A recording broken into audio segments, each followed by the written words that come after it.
green is on air.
Madison International Speedway is the site. The Joe Shear Classic 200 is the race.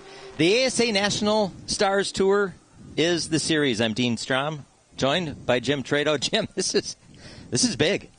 When I rolled in here yesterday, Dean, I thought, you know what? It feels big. It is big. Wisconsin welcomed back the ASA sanction, American Speed Association sanction, to Wisconsin's fastest half mile. We got the Midwest Truck Series for you today. We have the return of ASA in the ASA Midwest Tour Sanction race. They'll earn points as a touring series. And the National, the ASA Stars National Tour, visiting Madison International Raceway in their second visit of 2023 in a brand-new series. A lot of interest, a lot of excitement. Casey Roderick won the first race at Pensacola's Five Flag Speedway back in March. This is race number 2 in a very busy month of May for the ASA Stars National Tour. And the field of cars that we have here today. We have national champions, we have regional champions, we have track champions. We have 13 states represented, 2 countries, of course the U.S., and Canada. They have literally come from coast to coast to right here, just outside Madison, Wisconsin, in the town of Oregon. I'm excited. We have nearly 40 cars to make a 28-car starting field. It's not uncommon to have last chance races here in the upper Midwest. It's not uncommon to, under the ASA sanction, through the 2004 season, to have more cars than can start a race. Today will be no different. We'll have to qualify them first, then a last chance race. That's going to be ultra critical for these teams in the super late models. The Midwest Truck Series, they come 33 strong here today. It's a great day of racing. It's the official start of spring, if you ask me, in racing in Wisconsin. And the weatherman got the memo. It is the official. Jim Trado says so it's sweaty, the there's a reason for this. It's the third warm day of the calendar year in the state of Wisconsin. Qualifying is going to be so important. It is going to be so crucial for the ASA Stars National Tour. 20 drivers, 20 of those 38 that you mentioned, 20 are going to be locked in to the 200 through qualifying. We saw it yesterday in practice. The difference from the fastest to the 20th, I mean, just the blink of an eye. And you're like 15th to 30th. I mean, that's another blink, and that's where these guys are keying on. So yesterday was an open optional practice day. All but Johnny Sauter and Ty Majeski. And why was that? Yesterday. They were racing at Kansas Speedway in the NASCAR Craftsman Truck Series. Yeah, they made the trip. They're here. They're getting it. They got a chance just moments ago to practice here this morning. We're lining up to qualify here shortly. The Midwest Truck Series is on track, just finishing up their 30-minute practice, I think it is, until 12:40 or so, and then we're going to go right into qualifying here on this broadcast. We can't thank you enough for being part of it today. We certainly want you at some point to join us on the pay-per-view. You do not have to subscribe to order the pay-per-view, so tell your friends. Go to racingamerica.com, go to midwesttour.tv or tracktv.com. If you're already a subscriber to those, you get a discount for the pay-per-view of this afternoon's Joe Shear Classic 200. Did you get a load of Johnny Sauter's travel plans and Ty Majeski's travel plans? Johnny took the red eye from Kansas City to Chicago. Oh, boy. O'Hara, and then he had to drive from there. Ty Majeski drove all night. He pulled an all-nighter driving. I wonder why. I know Johnny's very frugal when it comes to spending money. I wonder why Ty drove. Maybe he didn't have it planned out where he could get here in time. The last time the ASA National Tour was here at Madison International Speedway. I was here. It was 2004. Yep, I was here. Do you remember who won? I do. Yes, Yeah. we're going to have that driver with us later on today. Tim Sauter, the 1999 ASA National Champion, won in 2004, the last time that the ASA National Tour was here at this half mile. There was one. I have the box score in front of me. When we go down the list, you got it printed out. I brought for it me. just for you, buddy. So here's what we can share with you. We're excited that we're in Wisconsin talking about ASA Stars National Tour. The last time the ASA National Tour raced in Wisconsin was July 17, 2004 here at Madison International Speedway. It was a 250-lap race in 2004. And I'll give you the top 10 finishers. Tim Sauter beat Kevin Sawinski, both ASA's national champions. Rich Bickle finished third. Fourth was Brett Sontag of Illinois. Toby Porter out of the Carolinas finished fifth. Stephen Light out of Asheville, North Carolina finished sixth. Wade Day out of Tennessee, the same Day family you still see running the 31W construction stuff at Nashville Fairgrounds Speedway, he finished seventh.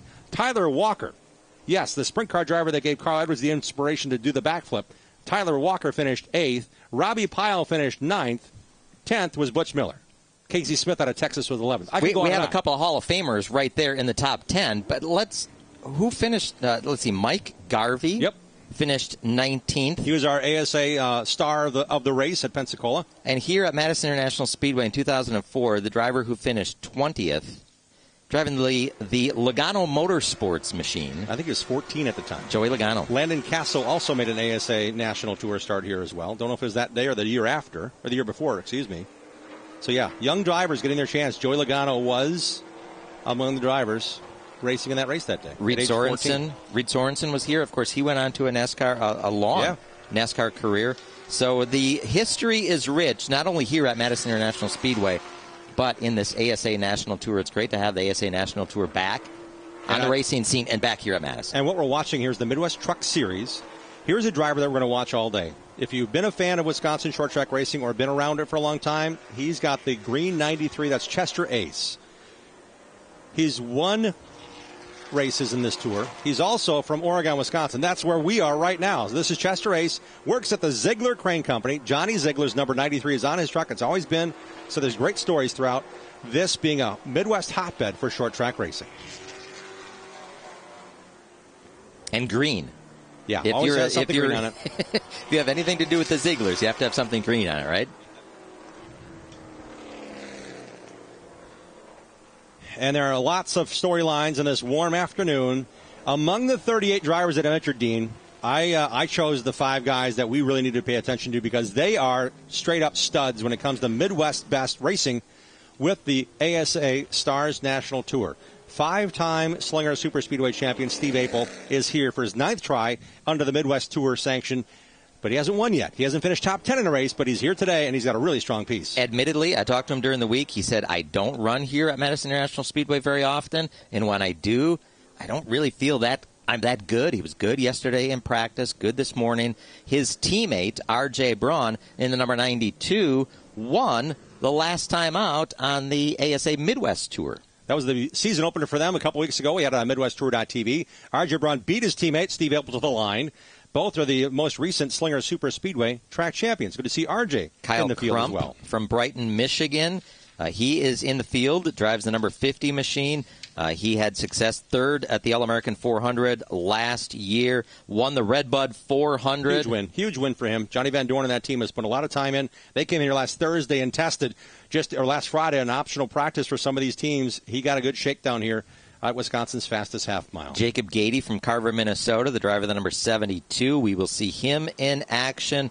The 2019 NASCAR National Weekly Series champion. And how you earn those points is you race at a NASCAR-sanctioned weekly advanced auto parts racetrack.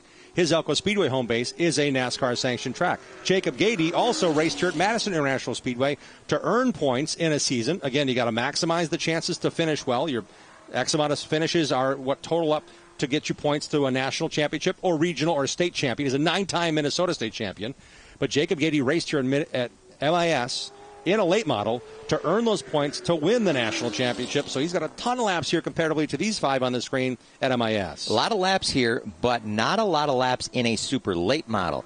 Elko, Madison, La Crosse Fairgrounds Speedway, they run the late model rules. So we'll see what Jacob Gady can do here under the bright lights with the super late models. Bobby Kendall's back with us as well. He was the 5th face we saw. He finished 20th and 23rd the last 2 of the 4 races here at Madison International Speedway under the ASA Midwest Tour sanction. He's a stud. We're watching for Bobby Kendall to do some great things here today in the 11. We're also watching for Casey Roderick to do some great things. Of course, he won the first time out in the ASA Stars National Tour race. That was, of course, at Five Flags Speedway in Pensacola, Florida.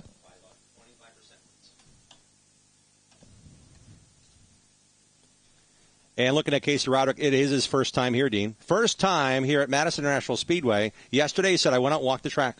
If you caught some of our clips we put out on social, I interviewed him directly. I said, what do you think? He said, I've walked the track. I haven't made a lap yet, but it's going to take a while to get used to this place. I think that's a storyline that we're going to see here. Stephen Nasse has not been to Madison International Speedway, and I think that's a storyline we are going to watch the entire day, Jim, is the drivers who have tons and tons of laps here, how will they fare against drivers like Stephen Nasse, like Casey Roderick, that never have been to Madison International Speedway? Nasse can figure it out quickly, though. He has raced at this level since the age of 15. He turned 28 on Friday. Stephen Nasse's in the field. Bubba Pollard's here to win another Joe Shear Classic. Those are the stars you may have seen other places. They're all in one place today, the ASA Stars National Tour, racing here at Madison International Speedway. Race number 2 of the ASA Stars National Tour rolls on.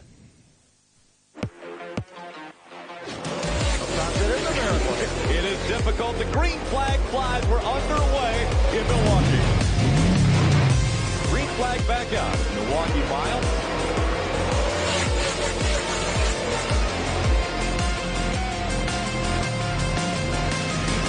Putting on a good show, Hart. That's right. Fighting again here tonight in Milwaukee Mile, right? Race fans, the ASA Stars National Tour roars into Hickory Motor Speedway for an unforgettable night of racing action with the Tar Heel 250. Some of the best grassroots racers from around the country gather in the hills of North Carolina on the Thursday Thunder in the Foothills. Joining the ASA Stars National Tour will be your local Paramount Auto Group limited late models. Tickets to the Tar Heel 250 are available now at starsnationaltour.com. Don't miss any of the incredible racing action coming to Hickory Motor Speedway Thursday, May 25th. The Cars and Stars of ARCA Menard Series East are back for the Music City 200, Saturday, May 13th for a doubleheader racing weekend. Also featuring a quarter-mile special on Friday. The up-and-coming Stars of ARCA race for 200 laps, plus the Street Stocks and Pro Late Model 100 lap main events. Racing Friday at 6:30 and Saturday at 5. For discounted tickets and info, check out Nashville Fairgrounds Speedway.racing. It's a doubleheader weekend of racing at Nashville Fairgrounds Speedway, Friday and Saturday, May 12th and 13th. It's the week of Indy in the Circle City. The USAC AMSOIL Sprint Car National Championship charges into Circle City Raceway in Indy on May 24th and 25th for the Circle City Salute. Grandstands open at 5 and action starts at 6:30 for the USAC Sprints along with the Dirt Car UMP Modifieds on Wednesday and USAC Midwest Thunder Speed 2 Midgets on Thursday. Advance tickets on sale now at CircleCityRaceway.com and available at the track on race day. For more info, visit USACRacing.com. That's Wednesday and Thursday, May 24th and 25th, the Circle City Salute at Circle City Raceway. Don't you dare miss it. The first time NASCAR came to my town, the drivers went crazy. Ross hit Denny. Then Denny tried to make Ross mow the grass. Then Chase went spinning. Then he gave Ross a shove. Harvick hits the wall with 5 to go, sending us to overtime. Then Joey throws Kyle Busch a slider to take the win. It was crazy. And now it's time to do it again. Get your tickets at www.raceway.com. The first time NASCAR...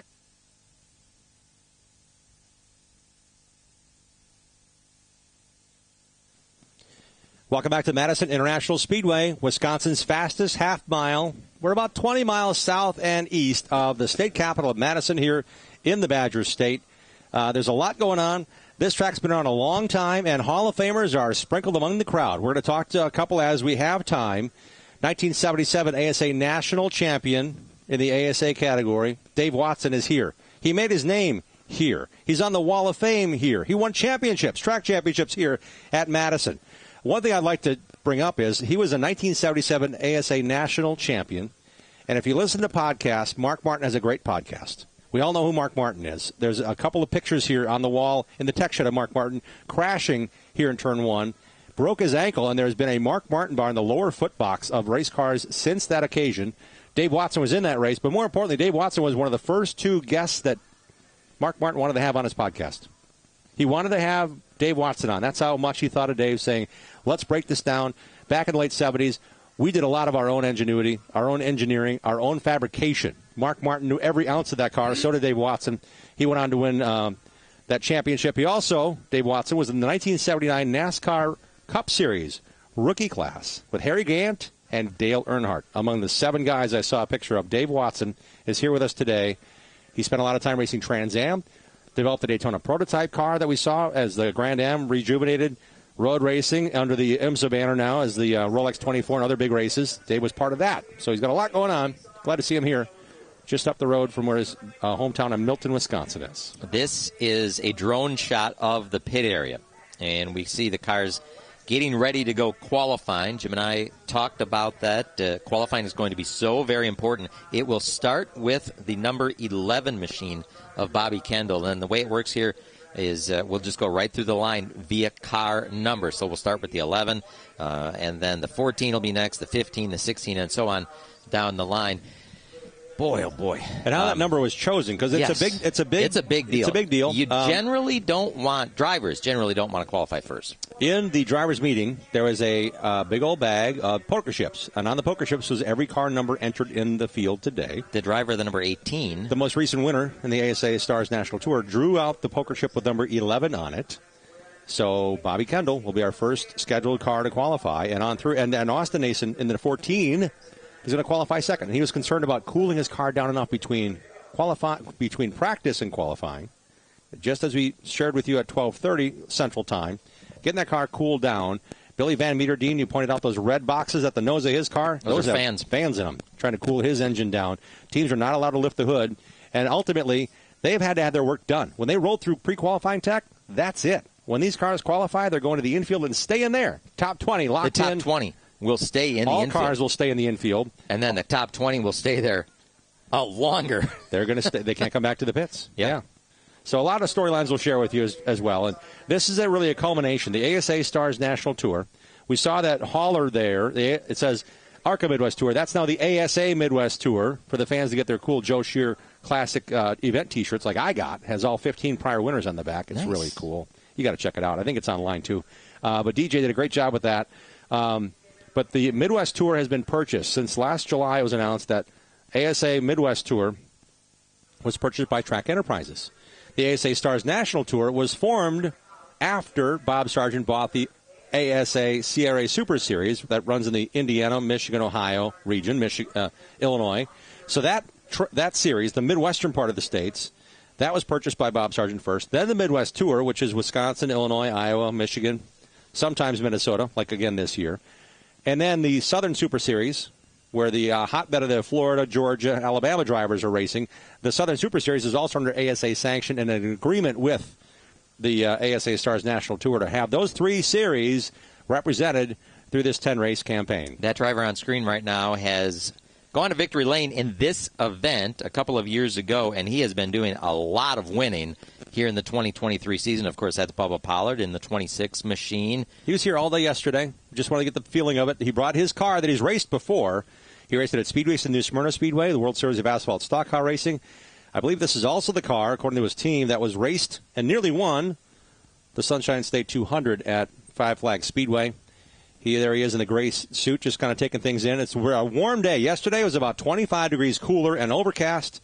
Bubba just getting acclimated here. That's Bubba there, and across the hood as well, not wiping it down, but over on the other side is Travis Dassau, who, again, is a Wisconsin guy that Bubba's partnered with to race some of these upper Midwest races, whether it be during the ASA Stars schedule or other special events this year. So it's great to see that they're here working together as well. So the cars are just getting through pre-qualifying tech. Jim mentioned it was a quick turnaround. There was a brief practice session, a 40-minute practice session this morning, but it was really quite a quick turnaround for these drivers and these teams after practice. You mentioned the fact that they had all day, more or less all day yesterday to practice. But the difference in the temperature and the cloud cover yesterday versus today, boy, I wonder how much they learned yesterday they're going to be able to translate to today. Yeah, it was warmer here today by 9 a.m. than it was all day yesterday. So that gives you an idea what these teams were. A lot of head scratching going on yesterday. I talked to some crew chiefs that have raced here a number of times. What about that weather yesterday, and how is it going to affect today, race day? We're already up to 78 degrees with a little bit of wind, not a lot. Yesterday was a little breezy, but it was also in the maybe 60, 62, 63 degree range. So we're looking at 20-degree difference in temperature, and the sun's been cooking all morning long, so the track temp is up a lot higher than yesterday as well. Drivers that I talked to, Jim, that have raced a lot here are loving the fact that the weather is warmer. It's going to get greasy. It's going to get slippery. There's going to be a lot of changes that this track undergoes. And drivers who have a lot of experience here, they are loving that because, guys like Casey Roderick, guys like Stephen Nasse, guys like Jacob Gomes from California have never been here before. Boy, they don't know what exactly they're in for. Nasse said it's an advantage. I talked to him yesterday at the end of practice. I said, how do you approach a track? He said, I've not been to a new track like this in a while. I said, but you've raced other new tracks? He said, no. The level of competition I'm facing here, I said, okay, when's the last time, Stephen? I looked at him directly in the eyes and I said, when is the last time you raced a racetrack for the first time against this caliber of competition for the first time? And he looked at me, he said, it had to be North Wilkesboro, 2011. They opened the track up. They ran one super late model race there. He said, that's the last time I had the feeling. He said, that's the last time I had the feeling of racing against this high level of competition and not being at the track prior. And by the way, he won fast time that day. And his crew chief today, Tony Smith, won the race with driver Chris Eggleston at North Wilkesboro that day. So a little full disclosure, full loop there for Stephen Nasse, and he qualified. He's going to qualify the number 51 here shortly. We begin with number 11, Dean Strom. Bobby Kendall, the first driver to qualify. Montello, Wisconsin, the 2020 WIR track champion. Interstate Sealant and Concrete, American Family Insurance, Chevrolet number 11. Bobby Kendall, first time that you crossed the start-finish line, you were on the clock. So you pop onto the track up in turn number 2.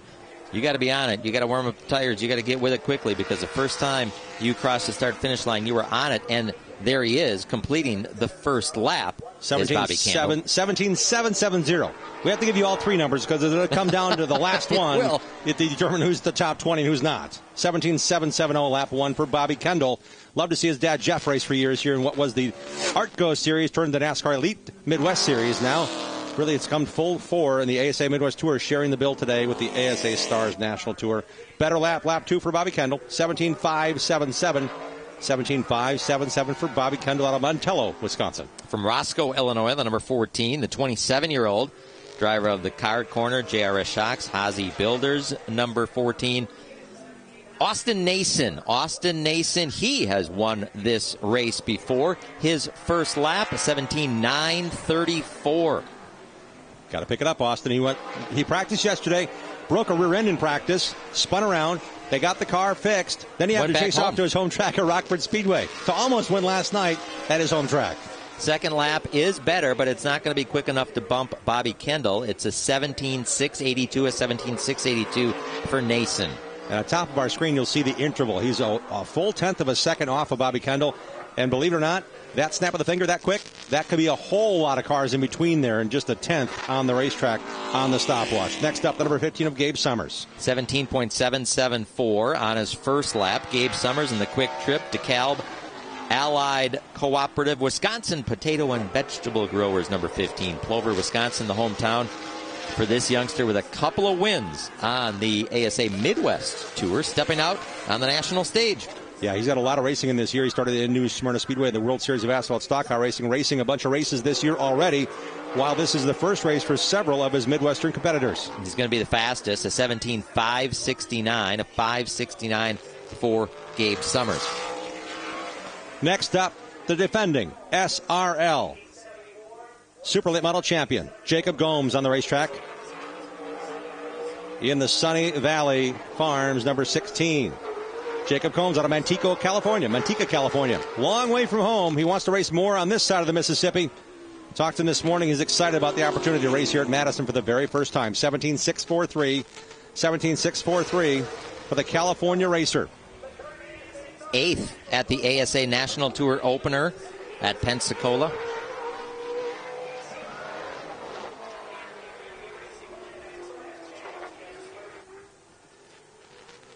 Summers has the fast time. Bobby Kendall second. Jacob Gomes is now back to fourth with Casey Roderick on the racetrack. Lap number 1, 17.591. And the number 18, Platinum Express, Anthony Campy Racing Machine. Excellent first lap. Platinum Express, sponsored Pulaski, Mississippi driver Casey Roderick. Second flag is out. He goes to P1, Dean. 17.438. 17.438, the new benchmark for the series.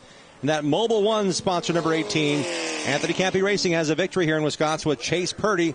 Again, drew out of Group 250 a couple years ago. It's Casey's first time here, but that team has some notes about these porous racetracks that have a little more character due to the harsh winters here in Wisconsin. First auto group, TRD number 22. 18-year-old driver from Seekonk, Massachusetts, Giovanni Ruggiero. One of the two teams that fielded here by Donnie Wilson. Donnie Wilson Racing is dedicating at least 2 entries in each of the ASA Stars national races, and this number 22 driver, he's been something special. Podium finish last year at the National All-American 400 in one of the very few super late model races he ran to that point, and he is looking good again here today. 17.603 on lap 1, 17.603 for Ruggiero on lap 1, and the number 22 for Donnie Wilson Racing. This driver comes to us from Indianapolis, Indiana, the Edco Wilding number 23. Billy Van Meter, Indianapolis, Indiana, on the clock here at Madison. Billy Van Meter raced in the championship contending race for the ASA CRA Super Series Championship, which happened to be the Winchester 400 1 year ago. Raced his dad Eddie for that title and raced against Albert Francis. He's racing against Albert here today in the ASA Stars National Tour. Billy Van Meter, lap 1, 17.852, 17.852. 7th quick out of the 7 cars that have qualified. Van Meter in the Van Dorn Racing chassis, number 23. 7th fastest. Make that 8th now, 17.852, because Levon Vandergeest has gone faster. In that number 23 Culver's Chevrolet. The Vandergeest Racing efforts, Chris Weinkauf, the crew chief. They have Tony DeAmbrose helping them as well on 2 brand new cars as Levon Vandergeest completes his qualifying. Levon was good yesterday in practice. He was good in the short practice session this afternoon. Where does he end up, Jim? Shuffles back to 8, 17.477. Excuse me, I got to sort this again. Sorry. I'm doing everything at once here. See, he's up to second quick. Levon Vandergeest, second quick, 17.477. 17.477 for Levon Vandergeest. Jeff Storm from Waterford, Wisconsin, up next. The Duramax Trucking number 25. The veteran. And a lot of laps here at Madison in a super late model, Jeff Storm. Stormy's made 80 prior starts in the ASA Midwest Tour, 7 top 5 finishes, and raced here a bunch. Super late models have been on and off the schedule here at MIS, and Jeff's been here each and every opportunity to race a super here at Madison International Speedway. Qualifying, he's one of his strong suits. He's got to qualify top 20. Right now, he's 17.549 is good enough to be 9th. Let's check in now on pit road for the first time with our pit reporter, Matt Body. What you got, Matt? We are with the current quick qualifier, Casey Roderick. Casey, you took some time to get adapted to it, but it looks like it's paying off. You had a blistering lap down there. Yeah, it was really good. I'm really happy with the car over yesterday. We thought about it real hard last night, and we're all real tired yesterday, and we came with a plan this morning and executed very well. I thought in practice, I wish we had tried what we did this morning yesterday, and we had a little bit more time to make it even better. But I think the car's good enough to be up front. We'll fine-tune it in the race. We'll be all right. Should be all right inside the top 20. He just got bumped, guys. Bumped off the pole by Bubba Pollard. Bubba Pollard, the number 26, Pollard Motorsports Ford. 17.403, his best of 2 laps. Bubba Pollard now P1. Qualifying matters. Points are awarded 5, 4, 3, 2, 1 in the overall ASA Stars National Tour Championship. And an extra $1,000 going to the fast qualifier. Right now, Bubba Pollard is atop the scoring pylon. This is the 28 machine from Canada. You want to talk about a car that can qualify with a driver that can do it. The number 28 machine, yeah, he's the driver, Cole Butcher. racing for Donnie Wilson Racing. The second entry in the number 28, Atlantic tilt load machine. Trying to get a time on him. Quick. Yep, there we go. 8th fastest for him, 17.630. Disappointment for him, I would guess, because he's always been in the mix. It's his first time here, though. That car was really good at the very end of practice yesterday. Keep in mind, if they have a longer run car, qualifying may not be critical for these teams early on because they can't touch these race cars except for tape and air pressure until race time once they qualify. This is the 2012 ASA Midwest Tour champion. Going to be part-time with us here in 2023, Jonathan Island. Jonathan Island in number 32 with a Go Fast Racing effort. His number 77 is that car he's driving. 32 on the door for Archie St. Hilaire. Let's check back in with Matt Votty. Down here with Levon Vandergeest. Levon, good qualifying effort. Do you think you're going to be good enough to make the show? Yeah, I think this is a good lap. This is better than we turned all day, so I'm happy with it. We're sitting third right now. We kind of had to, the toughest thing about this is that if you qualify and you can't touch your car till the race, so we wanted to make sure we had a good race setup. It felt really smooth out there, so I'm really happy with what we got. Well, good luck this afternoon, Levon. Representing the Kawicki Development Project, Levon Vandergeest, one of the leading rookies this year. One of the 7 drivers racing for the Kawicki Cup this year. We've had Ty Majeski. We've had Alex Prunty. We've had Luke Fenhaus win the Kawicki Cup in past years. It's one of 7 drivers across the nation racing this year in honor of Alan Kawicki and the Kawicki Driver Development Program. Levon, the only entrant here today behind the wheel, while Stenjum is on the crew for Derek Kraus here this afternoon. He normally does not campaign the number 36 machine. He comes to us from Lakeville, Minnesota. This is Brian Sierkeski. Brian Sierkeski in the Climate Services, number 36. Yep, that's Dan Fredrickson's number. Don't you know? Brian is a good buddy of Dan's, and he was actually helping with the motor change last night of Dan Fredrickson's car in the tech shed. Brian Sierkeski here in the number 36, usually drives car 81. That's his machine, his equipment. But he races here. He finished 14th at the ASA Midwest Tour opener a couple weeks back. And he is 14th right now on the speed charts. His best time, a 17.852. That could be the number we're looking at. Is it inside or outside the top 20 once we get to it? Here's a driver we want to keep our eye on, Jim. Former ASA Midwest Tour champion, former winner of this event, and he won one of the last big races here in the upper Midwest last year. This is Andrew Morrissey. In the car number 39, his shop is the closest to the racetrack of anybody on property. He rolls down that number 39 machine. That's Pat Kelly's car that he built for his son to race at Grundy County. Same car he won with at the Oktoberfest 200 last fall. 12th quick, 17.680 as we are in the early stages of qualifying. Here's the winningest driver in the state of Wisconsin. Comes to us by way of Gleason, Wisconsin. The last 2 years, he's won more Super Lates than anybody else. Yes. The Powerhouse Lawn and Leisure Aqua Finance, number 44, Justin Mondyke. Mondyke has won the State Park Speedway Championship. He's won the Norway Speedway Championship in the Upper Peninsula. Where do you end up, Dean? 5th quick. Great qualifying effort for Justin Mondyke. Had a chance to spend some time with him this morning. He knows what a stacked field this is here. Going to run the entire ASA Midwest Tour. But when the National Tour comes to your backyard, your stomping grounds, you have to step up. And Justin Mondyke did that in qualifying. Absolutely. And from Owensboro, Kentucky, and you're racing at Madison International for the first time at Dakota Stroop, what do? You build a brand new Hamke chassis in the shop with Cody Glick.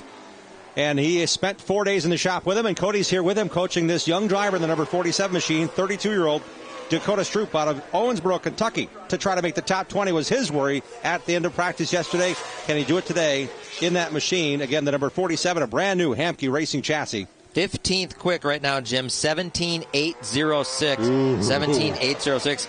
The 18th driver, Kyle Crump, on track right now. 20-lap last chance race, 20 more laps on the tires to use in the Joe Shear 200. What's up in the pits there, Matt? We're here with Cole Butcher. Cole, not the lap you were looking for, but you think you got enough to make it through the last chance race if you have to? Yeah, I think so. We have a really good race-run car, but we've struggled with qualifying for the last couple of races. So we'll see what happens here, but definitely not where we want to be. Cole Butcher, driver of the 53 machine.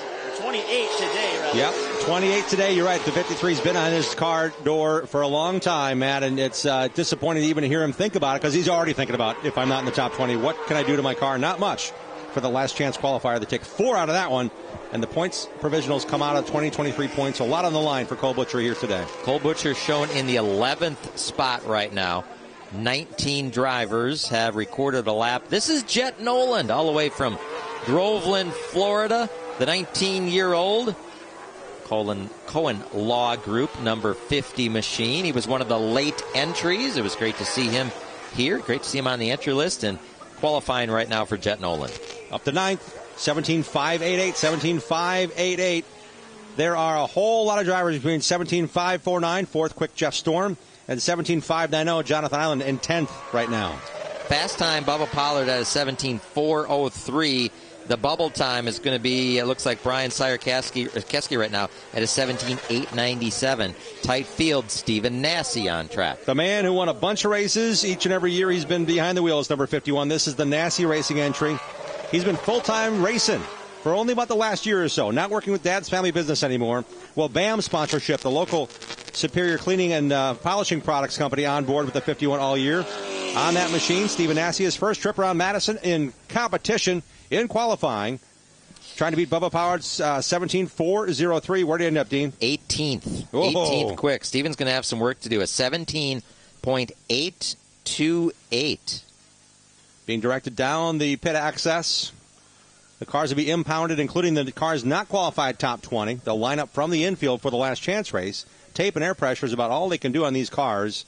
So, again, it's a very limited opportunity to make some changes. I'm sure Stephen wants to throw the entire toolbox at it after just being 0.3 of a second off. He might be missing the main show in top 20 in qualifying. I saw where Stephen says that when they loaded up in Florida a couple days ago, month on the road, going to be gone from the shop for about a month. Yeah, he's going to head to North Carolina next. We've got a busy month of May, as I talked about earlier, Dean.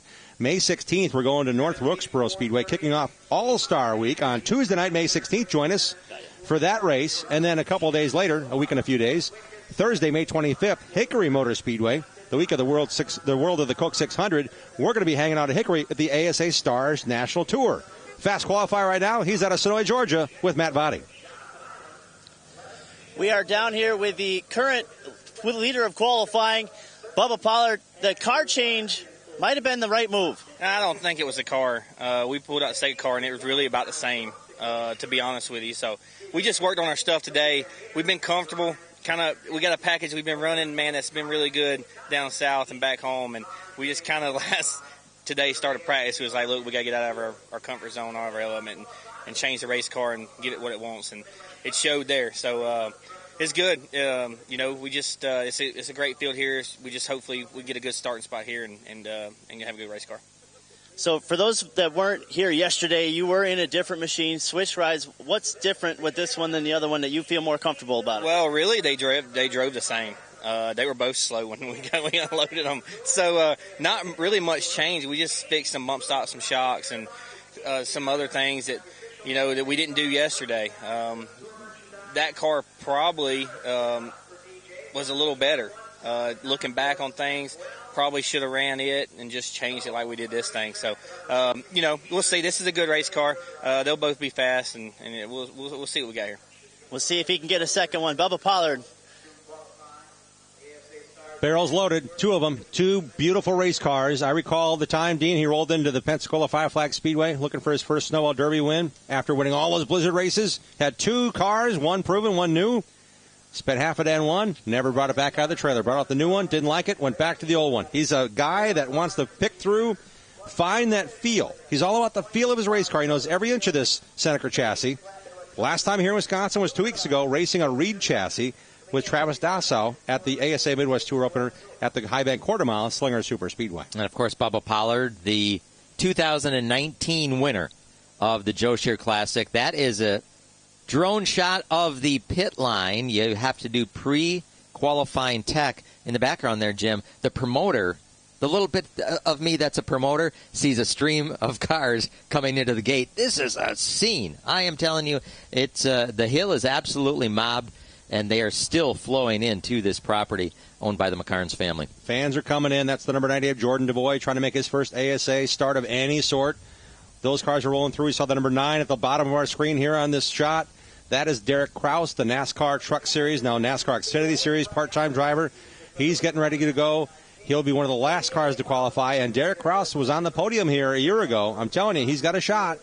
He's just waiting his turn to qualify here in this stacked field of 38 cars to race for 28 positions in this afternoon's Joe Shear Classic 200, the ASA Stars National Tour race number 2 of the season. Getting into the 200, we've talked about it, is going to be key. It's for many of these teams, it's the first challenge that they are going to have, just making it into the field. We heard from Bubba Pollard. He sits atop the leaderboard at a 17.403. Then Casey Roderick, Levon Vandergeest, Jeff Storm, and Justin Mondyke, your top 5. 6th through 10th, Gabe Summers, Albert Francis, Bobby Kendall, Jet Nolan, Jonathan Island. So we have had 20 drivers qualify.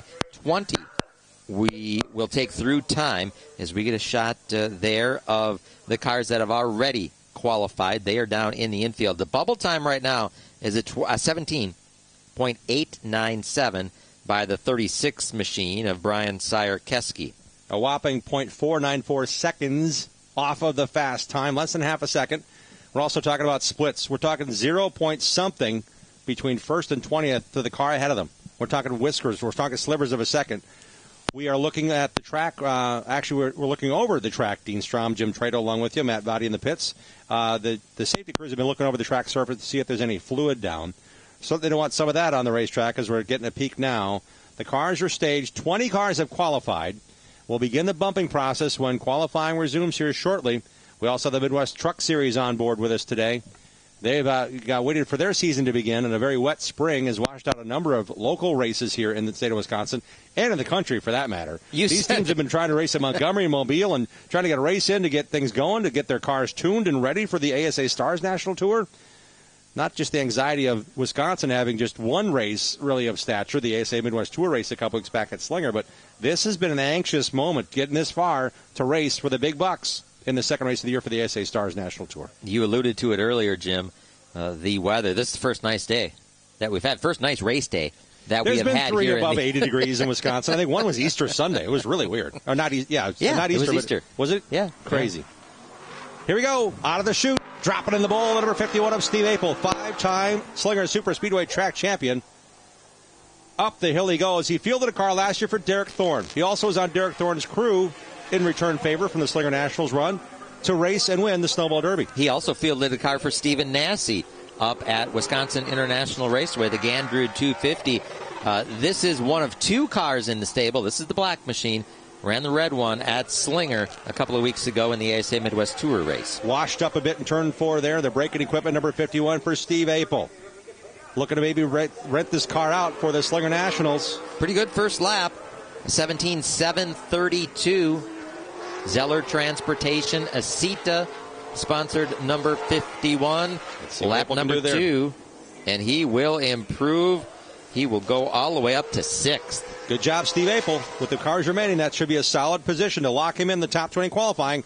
17.560 for Steve Apel out of Slinger, Wisconsin on lap 2. We talked about a couple of drivers that are running some different numbers than we normally see them run. Here's another one, the driver, the number 69, Stan Fredrickson. He's got the 36 really small on the number on the door, but really in reality, Danny's got a lot of laps here. A great choice for Michael Hind, racing for the ASA Stars National Tour Owners Championship, to throw his number on Danny's car a couple of times here in Wisconsin this year.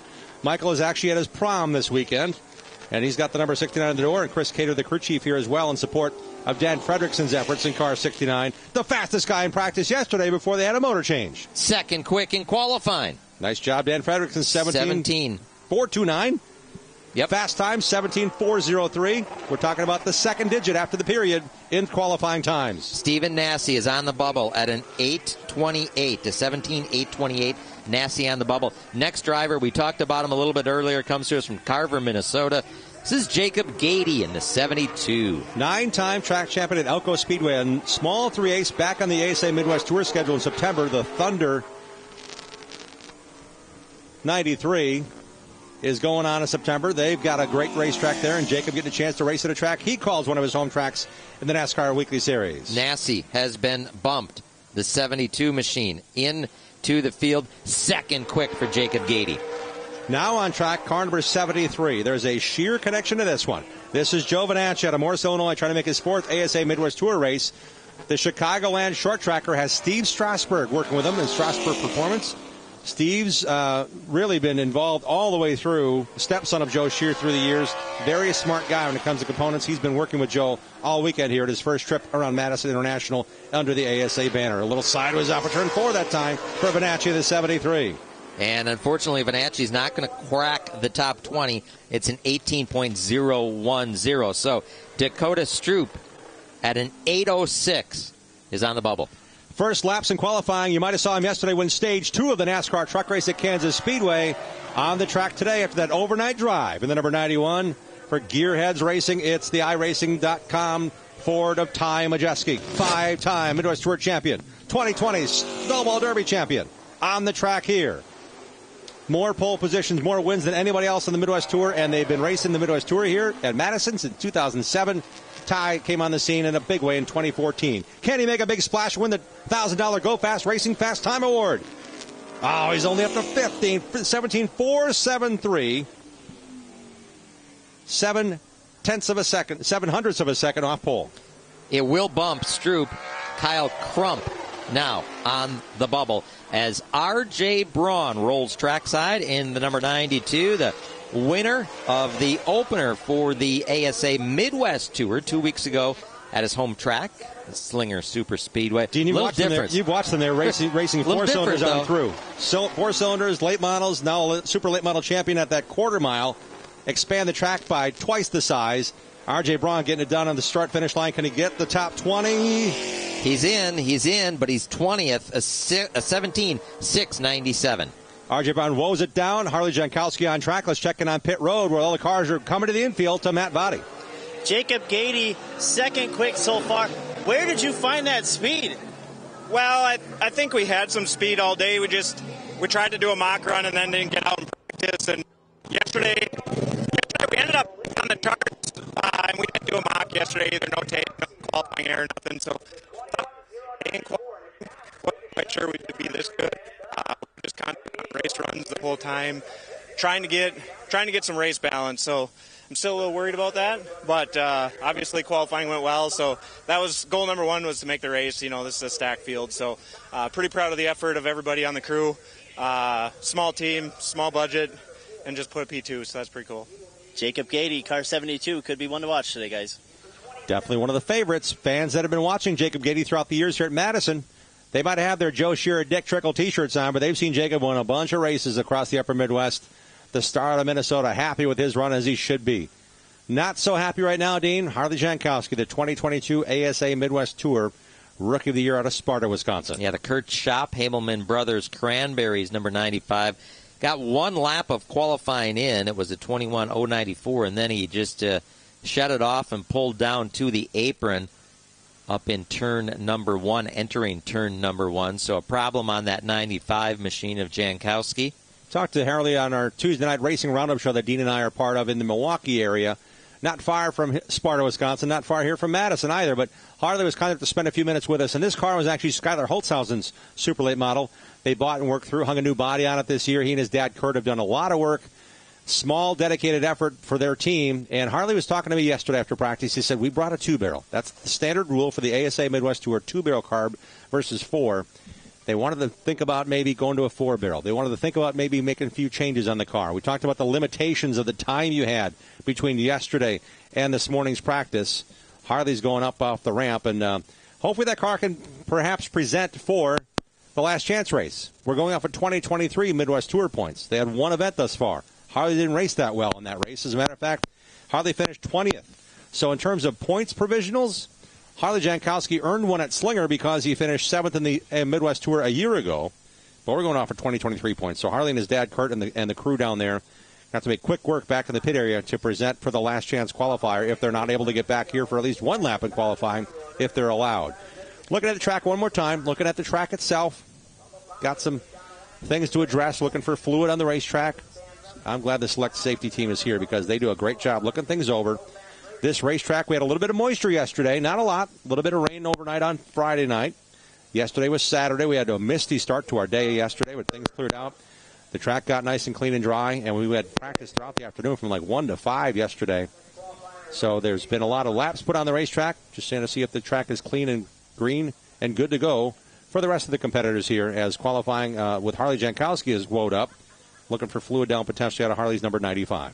Bubba Pollard is the fastest of the 27 drivers who have recorded a lap, 17.403. Remember, the cutoff time, or the cutoff position, I should say, is the 20th. R.J. Braun is holding down that spot. And here comes the driver looking, that Jim alluded to earlier, looking to make the race. And there is RJ right there on your screen, the driver who is on the bubble. And his dad's car is on track. It's being piloted by Jordan DeVoy here today, the Wisconsin Automation number 98, the Lake Geneva, Wisconsin driver. First time with a 4-barrel carburetor underneath the hood of this number 98. First time Jordan's driven a car with a 4-barrel. It's about 110 horsepower more than a 2-barrel. Jordan's won a fair share of races, including the Dell's Icebreaker 100 last spring. Yeah, that was a big win. Huge win for him, and Jordan's really been on top of his game as a crew member first, then a driver. A lot of knowledge when it comes to getting his car where he wants it. 16th quick for Jordan DeVoy. 17.628, 17.628 for the 98 of Jordan DeVoy, trying to make his debut here while Rob Braun enjoys the day after a Kentucky Derby visit yesterday. Austin Nason is on the bubble, a 17.682 on track right now. The 08 machine from Florida, Tony Elrod. Tony Elrod in the 08. One of the half a dozen cars here that are Hamke chassis. Troy got a chance to hang out with his family. Not just yesterday at the racetrack, but yesterday, Greg McCarnes and his wife Angie put on a nice pork. They had a hog fest, if you will. A pig roast. That's the word. Over in turn 4. Fans are welcome to come by. The racers and teams stopped by and had a beverage and got some pig roast dinners and edibles and had some nice pasta salad. 26. Troy and his family enjoying that as well. 26th position for Tony. So he will have to race his way in through the last chance race on track right now. From South Beloit, Illinois, this is Michael Bilderback. So Tony Elrod is in the last chance race out of Lecanto, Florida. Looking to see if Michael Bilderback will be one of those candidates as well. Michael's run here a bunch at Madison International Speedway. A Big 8 late model series winner.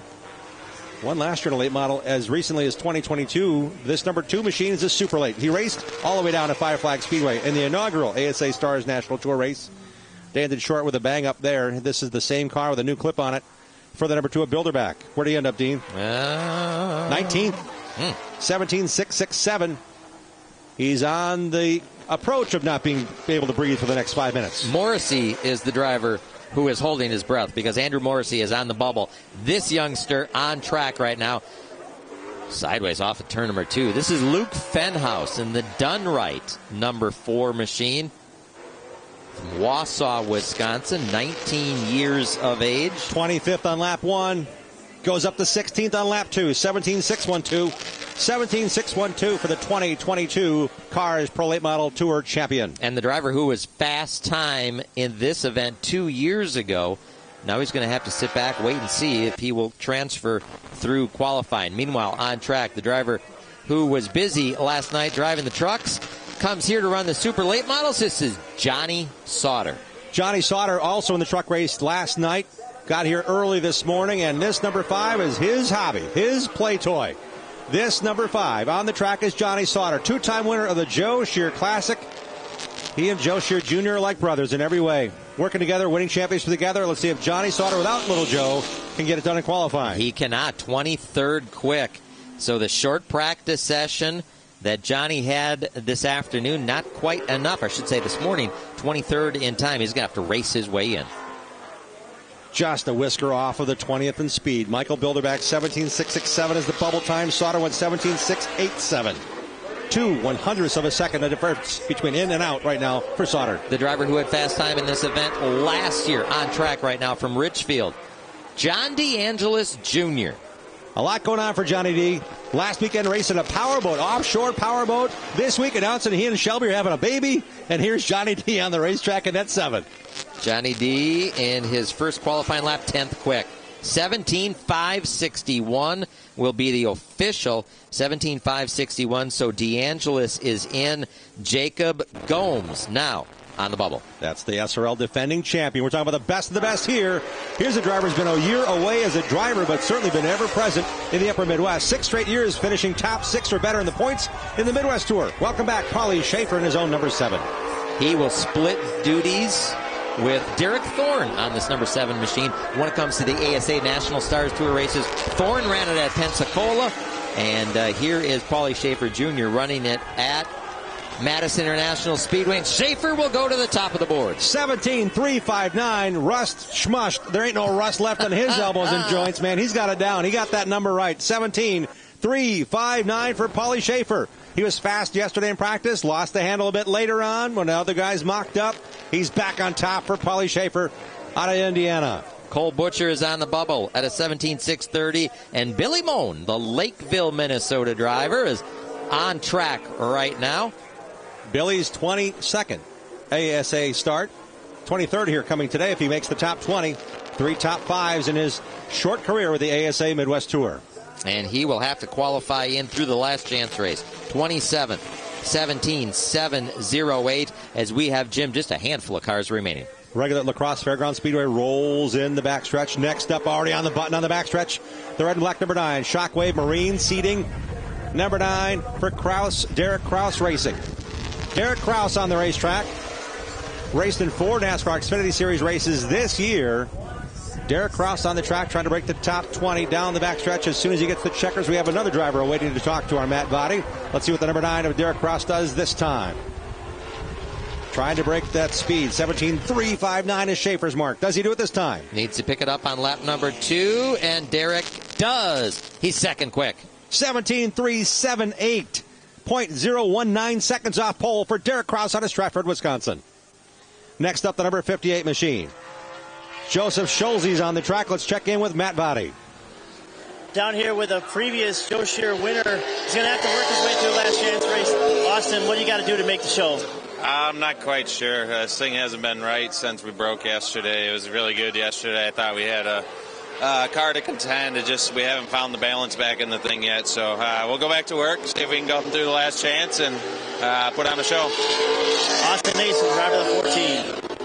He's 25th in time. The top 20 are locked in. The remainder of the field have to present for a 20-lap last chance qualifier race, and only 4 of those cars, the top 4 finishers, advance for certain. Jordan DeVoy is on the bubble, a 17.628. Schulze did not make it through time.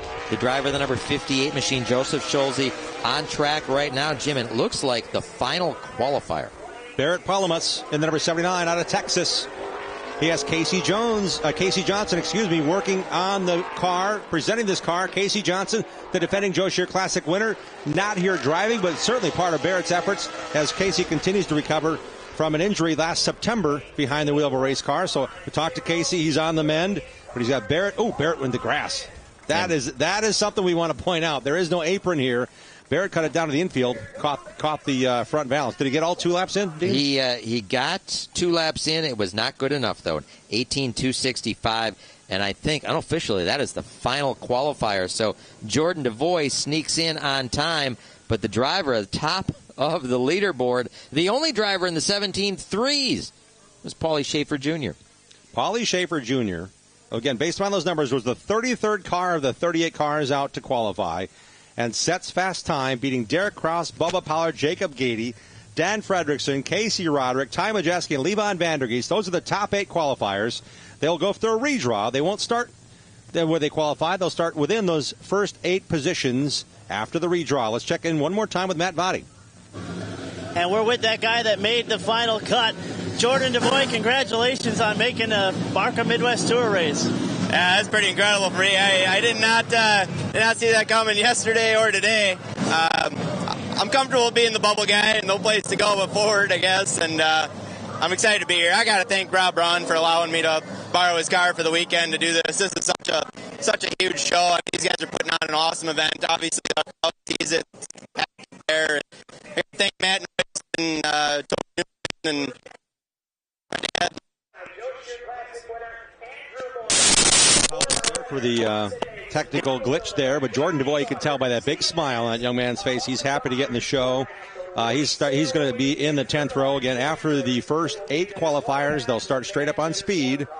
So look for Jordan to come from row number 10. He's in the show. A big relief for Jordan DeVoy and the Rob Braun's efforts. Now, to be fair to Jordan, he smiles quite a bit. He's got a smile on that face a lot, but that smile is bigger. That was something I haven't seen that big, that wide in a while for that young Wisconsin racer in the show. Also in on qualifying, we mentioned the top 8. Jeff Storm qualified 9th. 10th, Justin Mondyke. 11th, Steve Apel. 12th, John DeAngelis Jr. 13th, quick, Gabe Summers. 14th, fast, Albert Francis. Bobby Kendall, 15th. Jet Noland, 16th. Jonathan Island, 17th. Gio Ruggiero, 18th. Luke Van House, 19th. And Jordan DeVoy gets in the field with a 17.628. That was just 0.269 seconds off of fast time. Let's talk about the drivers that we're going to see a little bit later on, Jim, in the last chance qualifier, the drivers who need to race their way into this Joe Shear Classic 200. Among them, Cole Butcher, Jacob Gomes, Michael Bilderback, Andrew Morrissey, Austin Nason, Johnny Sauter. My, oh my. And to refresh you, there will be 4 points provisionals after the last chance qualifier. So if you don't finish top 4 in the last chance qualifier, those are some of the big hitters you talked about. There's more behind them. Kyle Crump's in there, Billy Moen, R.J. Braun, Billy Van Meter, Stephen Nassie's down there, Brian Sierkeski, Barrett Palamas. Those drivers all have to race in a 20-lap last chance qualifier. 23 points for the Stars National Tour. 23 points for the Midwest Tour will determine the final 4 provisionals, 2 from each. The drivers and cars that are staying down in the infield right now, that's your top 20. Those drivers are locked in. Those cars are impounded. About all they can do is take the tape off that they put over the grill for qualifying. The drivers that are leaving the infield and going back to what we'll call the garage area are the drivers that are going to have to run the last chance race. They'll get a quick chance to do some adjustments. They can race in the last chance qualifier on the tires they qualified on just now, or they can put on the other 4 tires that will be presented for the race. Just 8 tires that are allowed for these teams for the Joe Shear Classic 200. To be fair, these teams can do tape, and if they would elect to, some adjustments, and they can change the tires to the other set of 4 that they'll use during the 200-lap race if they feel that's their better chance to make it into the last chance qualifier. So, again, that was qualifying for the Joe Shear Classic as we roll on here, the ASA Stars National Tour at Madison International Speedway. Here on our stream, we're also going to bring you the Midwest Truck Series, a great field of trucks. They will qualify before we go with actual racing. Right there, lining them up, those are the drivers that are locked into the 200. They're going to be impounded in the infield pit area. So that's the quarter mile called the Ring of Fire here at Madison International Speedway. It's a NASCAR Advanced Auto Parts weekly track. That third mile, man, they put on the quarter mile. They put a lot of great racing on there. They got Bandoleros, they got 4-cylinders, the Misfits, the six shooters. There's a lot of racing on the quarter mile. And then the half mile, late models come in. Super late model specials come in. There's usually a traveling division. Midwest Truck Series will be here a few times. It's an amazing the Compact Tour Series up here in the Midwest is strong. The Boars Compact Touring Series actually will join the Midwest Tour for the first time in Wisconsin, coming up on Father's Day, June 18th. At the Milwaukee Mile. Tickets are on sale for that race. So if you want to check that out, Midwest Truck Series will be there, along with the Boars Compact Tour and the ASA Midwest Tour. Likely William Sawalich, if you've heard that name in fellow short track racing, William will likely be in that entry list when it comes to June 18th for the Midwest Tour. In the more recent future, the near future will hold 2 ASA Stars National Tour races coming up in North Carolina. We're talking about North Wilkesboro Speedway, back in a big way. The beginning of the All-Star Week there starts up May 16th. May 16th is a Tuesday night. Join us here where you're watching it now, tracktv.com, Flow Racing. We're going to have it for you at North Wilkesboro, North Carolina, Tuesday, May 16th. And then Hickory, North Carolina, Thursday, May 25th. That's a Thursday night. Hickory, North Carolina, Hickory Motor Speedway, the first time the ASA Stars National Tour will be there. And then we're talking the Slinger Nationals. Tuesday night, July 11th. These are all ASA Stars National Tour races. More on their website, starsnationaltour.com. And it's going to be fun. It's going to be great. And we're going to see who will lead us to the green flag in a little while. We know who's fastest in qualifying, Matt Vada. He won the Go Fast Racing $1,000 Fast Qualifier Award. And it's good to see him back in the super late model. Paulie Schaefer, you haven't missed a beat, man. Nice job. Thank you. It's awesome to be back, especially like this. I just can't keep smiling. It's awesome. It is so awesome. Who do you want to thank for making this all possible to get here and find the speed right off the trailer? You guys were lightning quick yesterday, too. Yeah, absolutely. I mean, I can't thank my dad enough. My dad, he pays for all this. He gets me to the racetrack, whether he knows it or not. He's financing it. So, like I say, for me, I can't thank him enough. And like I say, I love him to death. And my crew chief, Chris Purdy, he puts these things together week after week after week, and he just works his tail off. So without those two guys, I couldn't do what I do. And I got to thank my sponsors, of course, Dynamic Metal Recycling and Pepperjack Farms, all them guys. Like I say, they help me a ton. And then all my whole crew, they help me a ton, too. Like I say, without all them guys, I'm just a driver and a steering wheel holder. I don't know that we're going to get this smile off his face, guys. Your quick qualifier here this afternoon, the 7 machine of Paulie Schaefer.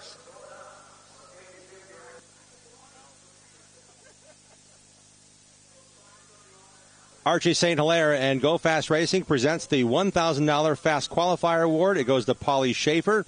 He'll be one of the 8 drivers, the fastest 8 qualifiers, to actually present perhaps a Frisbee, could be a tennis ball. There's numbers on each ball. Each driver draws out that number on their own. We'll do that shortly during the autograph session.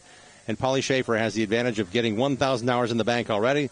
And he could win. He could start on the pole position, but he could start as far back as 8th, Dean, in terms of how they will line up. The first 8 qualifiers will choose their starting position here in a little while. Yep, that's going to happen during the fan autograph session for the fans that are at Madison International Speedway. A redraw, and to your point, Jim, it's not just one driver is going to pull a number out and that's going to be the invert.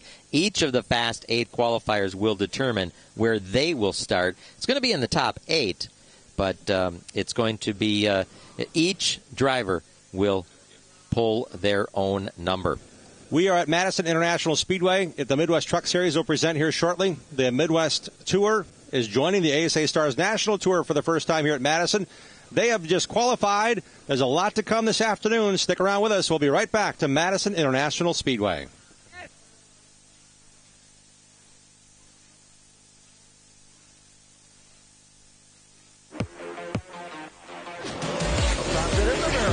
It is difficult. The green flag flies. We're underway in Milwaukee. Green flag back out. Milwaukee mile.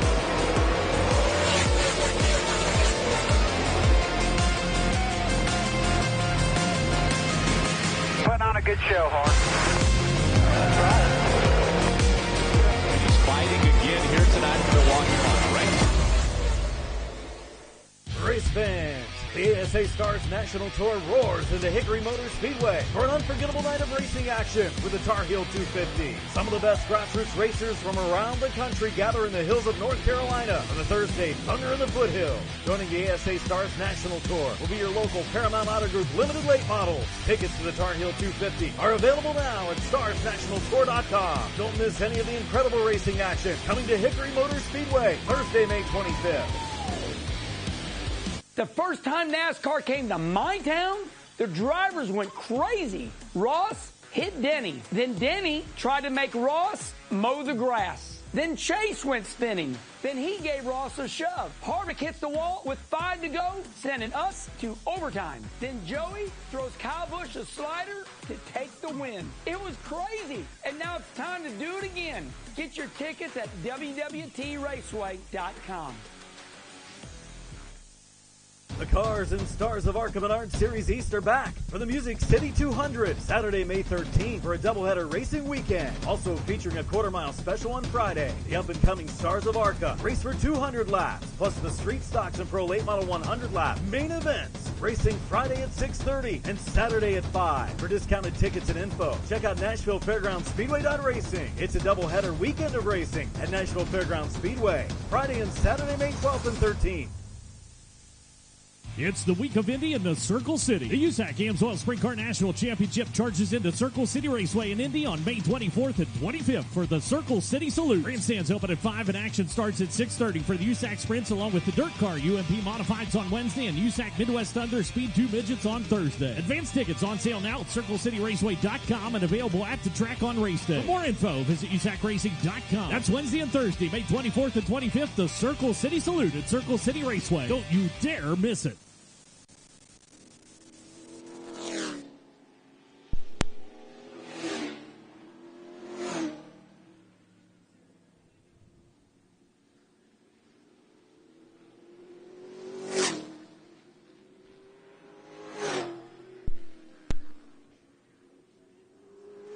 Welcome back to Madison International Speedway, Wisconsin's fastest half mile. Began as Legion Speedway back in the 50s. Sam Bardis bought it, made it into a half-mile racetrack, turned it into Capital Speedway.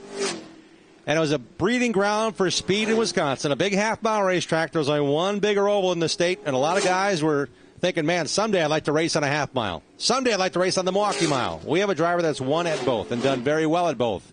Let's welcome into our hanging out during truck qualifying here in group sessions, 1977 ASA National Champion, Dave Watson. Dave, welcome to hang out with us for a few minutes as your guest of honor here today. Yeah, pretty nice deal. Beautiful day for it. I hope everybody's here today. That's all I got to say. There's a lot of people here, and I hope there's going to be a lot more. Right? You know, people always talk about, the days when we saw Trickle and Raffner and Watson and Martin and all those guys racing. You were in the mix for a long time. How hard was it to compete at that level for as long as you did throughout the 1970s into the early 80s, Dave?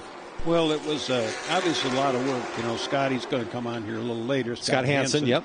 And we were just sitting next door talking about that, and we all worked pretty hard, and we raced 4 or 5 nights a week, but we had a lot of fun. So that's the key word here. I hope these guys are having fun because they're sure putting in a lot of work. There's a lot of great cars here today, drivers from all over the country, huh? Yes, sir. 13 states and Canada.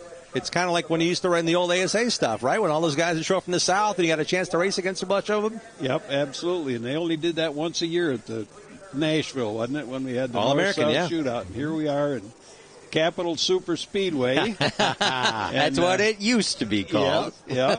You can call it that. Your name's on the wall over there in turn 3. There you go, yep. Now, what I told everybody, now try not to hit that because I'm responsible for that. Do you have to go fix it up then if somebody? Well, I haven't. No. Okay. No. The stewardship is there, though. There you go. You got to take care of it. The 1977 ASA National Series champion, but 1976, that was a big year for you. 76 events entered. You won 41 races that year. Man, that is a career for some people. And you got to remember too. Now I had to compete with Joe Shear every night, and then Dick Trickle, and then Tom Reffner. And I mean, how much time have we got? Should I go through the whole lineup? Hey, and that kid showed up with the orange and white car out of Arkansas, Mark Martin. He was another guy. It's like, where did he come from for how long you stuck around here? 77, 78, 79, 80, 81. He was here. Mark Martin was racing in Wisconsin. Absolutely. Yep, absolutely. So back in the day, we didn't lack for any stars. I mean, I'm pretty fortunate to be able to have been there for all of that, and it was a great time, and I think that we can look out this window here and see those guys lined up, and the rebirth of ASA. Thank you very much. Here we come. That's pretty cool. You see James Lynch's truck on the racetrack. James actually traveled down and raced during New Smyrna Speed Weeks in the World Series of Asphalt Stock Car Racing with Bobby Blount. Finished 10th in the Southern Super Series sanctioned race. He's driving this black 76 truck now. Dave, did you ever dip down there a lot? I know Shear and Trickle would go down and race against all the guys from all over the country during that special week in Florida each February. Absolutely. Yep. When I was with Freddie in 77, we went down there. Well, I went a couple times on my own, but it wasn't quite as out of control as it is now. You know, I mean, we could probably get by with. Wait a minute. You guys had Batmobiles. You got to drive with the wings. I mean, you couldn't buy enough plastic sheeting in the state of Florida for what you guys are doing on those race cars. We did run them out of parts. That could be true. But back in the day, you know, we only used probably 8 tires a night instead of 8 every session. So that's a pretty big deal. But, yeah, that back in the day, you know, by the time Oktoberfest was over, a lot of us went, Larry Deachens, Mike Miller, we all went to California for 6 or 8 races. And then it was back, and then we could go to Florida for Speed Weeks, when Speed Week was really Speed Month. We had the whole month to race down there between Volusia and New Smyrna, East Bay, and everything else. So during that time, were you a professional race car driver, or were you doing some other things on the side to help pay the rent? As luck would have it, when I came back from Vietnam, I knew exactly what I was going to do.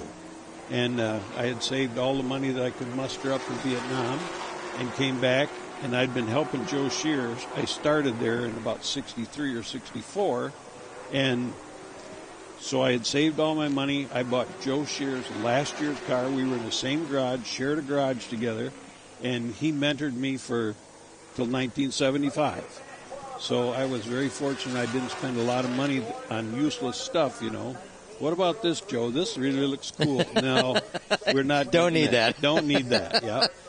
And then we'll go over to the junkyard where his dad's junkyard. We'll get 2 of these. We'll cut them in half, not quite in the middle, and weld them together, and they'll be a lot better. You'll like that. So you mentioned the fact that Joe Shear mentored you until 1975. Did you graduate then from Joe Shear College, where he no longer kind of sent you on your own? Well, no. Well, yes, kind of. Okay. Because Joe was focused here, and I could see Artco was coming and wanted to travel, and ASA was coming, and all of that stuff. So Joe was pretty content when we were paying our own bills. That okay. So we got to the point where there was more stuff traveling than there was just running 2 nights or 3 nights a week.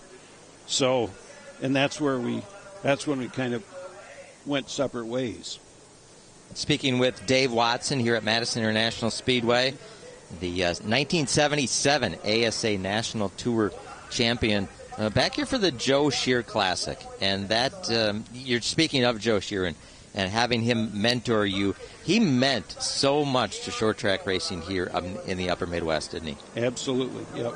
And, I mean, he did it all, you know. I mean, think about back in the day, you know. If Trickle and Joe Shear and a couple other guys wouldn't have been there, my win column would have had fewer notches in it, as would Jimmy Saunders and Larry Deachins and a few other guys. So it was a big deal, and we had a lot of racing together, and absolutely, like I alluded to, he shortcutted me. So many things kept me on the track that I was able to. I guess this all started out. What else did I do? This is all I did. Yeah. I raced. Lucky enough to be able to race with guys that built their own cars and took care of them, and we didn't spin each other out or crash each other or run over each other for the checkered flag, because tomorrow night would be a different story. You had to race again the next night, right? Amen. Yeah. Amen. Yep. Yep. And you couldn't race if you were busy fixing your car. Yeah. And we also had to buy groceries. So yeah, it was a different time. I mean, I walked through the pit area here, you know, and I mean, to the uneducated, they wouldn't know whether this was a Indy 500 team out here or a Winston Cup team or whatever, because there's a paddock pit area full of professionals with top-notch equipment, number 1 crew guys, and some pretty darn good race drivers, too. One of the things I can remember coming to Madison International Speedway, you call it Capital Speedway, yeah, which is what it was. Back in the day. Back in the day, it was so cool on a Friday night to come here, because you knew you were going to see some great super late model racing, and you kind of didn't know from week to week who was just going to kind of pop in and see what's going on. Yeah, but obviously, I think. Okay, we're good. We're still on the air. So a Friday night at Madison International Speedway. A Friday night. At Capital Super Speedway. There you go. Yeah. The regular crowd, everything was going good. And then if time trials were over at 8 o'clock, at 2 minutes to 8, Trickle would come rolling in. And he would qualify, and the race would be on. And then it was... And like that everywhere. It didn't matter whether it was Capital Super Speedway or Lacrosse or Slinger or wherever. That was his M.O. He showed up then. Dave, we don't have the chance to ask Dick questions as he's passed on now, but how was that as a competitor? Dick Trickle rolls in with an exposed rollback on an angled truck. The car is idling as he rolls in the pit gate. He unloads the thing, and he beats you in time. Never seen the track, never been there for hot laps, wasn't there all day, sweating through 7 layers of clothes to get the car right. Well, back in the day, none of us did that. Okay. We got here, and there was some hot laps, but not like today. You know, I mean, one of my guys that I had hired to work on the road race car on my last adventure built a car to come to Madison International Speedway. Said, will you come with me? I said, well, certainly, absolutely. I said, what time we need to be there? He said, we want to be there probably about 2 o'clock in the afternoon. Well, 2 o'clock in the afternoon, we were just getting awake from being at Waukona on Thursday night. Making sure the car was okay and getting ready. 2 o'clock, what's going on? Well, we need to get there to go through tech. I'm going, uh-oh, something's happened here. It must be a $5,000 to win every Friday night. Yeah. You're going to go through tech at 3 o'clock in the afternoon. It's become a process where these teams now, even the track is aware, the series is aware, these drivers want to get track time. All the guys that never raced here before, they got a chance last Friday. A handful of guys towed all the way here to Wisconsin from wherever they race to get some track time in practice. And yesterday. Yes, yesterday was a big day. Yesterday was a big in today's day. World, it's kind of a nice pleasure to have that much time. And back to my story, we went to the Rockford Speedway. Now, Joe was already at that early age in 1970, he was forced to be reckoned with at the Rockford Speedway. We would get on the racetrack at 4 o'clock in the afternoon. If we didn't run 50 laps bumper to bumper, me following him and then him behind me every Saturday afternoon. And I don't know how kids learn that today because, you're going to have one set of tires and it's red hot. And if you make 4 laps, you're going to be on grease balls and you're not going to learn anything. So what's the mentoring process? What's the learning curve here? Because we don't get any practice. And then that guy at the Winston Cup thing, I mean, that's the biggest joke going, right? No practice, no nothing. Go out and make 1 lap, qualify, and then we'll race, or whatever they call it. Right? Hey, speaking of NASCAR Winston Cup, the NASCAR Cup Series, we'll go that far back. That was the old name of the series back in the 70s. In 1979, there was a Rookie of the Year contending class photo. In the picture was Harry Gant. I don't recall much of the other drivers, but I saw Dave Watson in the picture.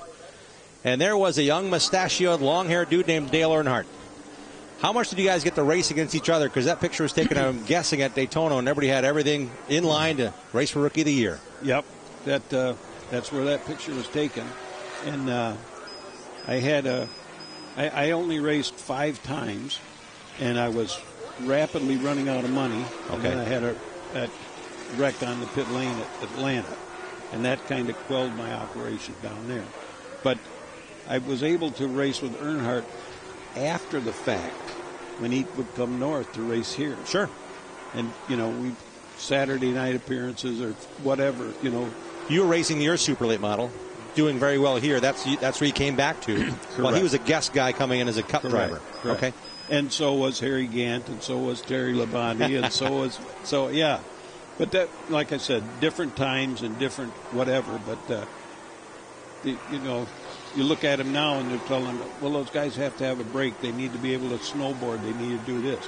Well, back in the day, we didn't know what a snowboard was. The only thing we knew that there was a little time in the winter when we could build a new car because the next season was coming up. There's one guy that snuck in some snow skiing, and it was Larry Deachens. He actually was a junior Olympic skier. Yep. So were his nephews, Scott and Chris Wimmer. They were very good on skis, but he probably is the lone exception that up in this part of the country.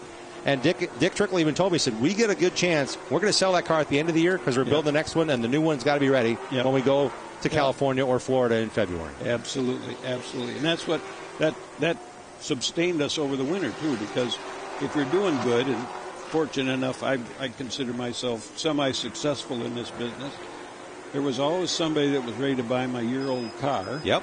And that freed up some funds so I could build a new car. So you were teammates with Joe Shear at a couple of points, right? From 70 until 75. So when you guys, and I know how good you are building race cars, I know how Joe was a perfectionist when it came to building at least the outward appearance of his race cars. What was that like, working with Joe? You guys both being craftsmen in what you do and got to drive and race against each other as teammates. Well, in the biggest years we had in the winter of 72, 73, 74, we built 8 or 9 cars, customer cars. And it was just the two of us. And Joe was a man of few words. Yes, he was. But we spent a lot of time together. Like I said, I started helping him in 1963 when I was still in high school. And when you spend enough time, I joke with my wife. We have ESPN. Well, she goes to say something, and I can answer the question before she gets it finished. Well, that's kind of the relationship that Joe and I had, well, I'm getting ready to do this, and I've already got the piece cut. Yes. And he's got it tacked in here, and I weld it, you know. Yep. So and that's how that was. And obviously, it worked pretty darn good for a long time. It did. He ran the 36. You run the 73 or the 37. Yeah, 37 is what came with. Yep. And it was, 36. But my dad's birthday was the 7th or the 3rd of November. Okay. Mine is the 7th of November. So I'm going to be 37. And back in the day, which I'm really happy to see this, a few years ago we come to the Joe Shear and there's 7 number 7s and 5 number 5s and 3 number 2s. And so it's much better today. Thank you very much. We're looking at one of the few duplicate numbers in the Midwest Truck Series, the 38 of Jeff Holtz on the track, and he's got a 38 truck here. We're hanging out with Dave Watson while Midwest Truck Series does group qualifying. You see the qualifying order up top to bottom there. Jim Foster, a fairly new driver to the Midwest Truck Series, currently fastest in a truck prepared by T1 Racing, and Tony D'Ambrose. Bryce Miller always runs well. He's going to be a factor here today in the number 11 truck. I mean, there's the beauty about this deal, Dave. It's like the series has a bunch of veterans, like James Swan racing in it. You can learn a ton, can't you? When you were a veteran driver with all these young guys coming through you and saying, how do I get faster? What do I need to do to my race car? And that's what this series, the Midwest Truck Series, really has going for them. Yep. And we can't save racers from ourselves. We're going to spend, we made rules all winter long. We would make the trip to Adams Friendship with Clem Drosky.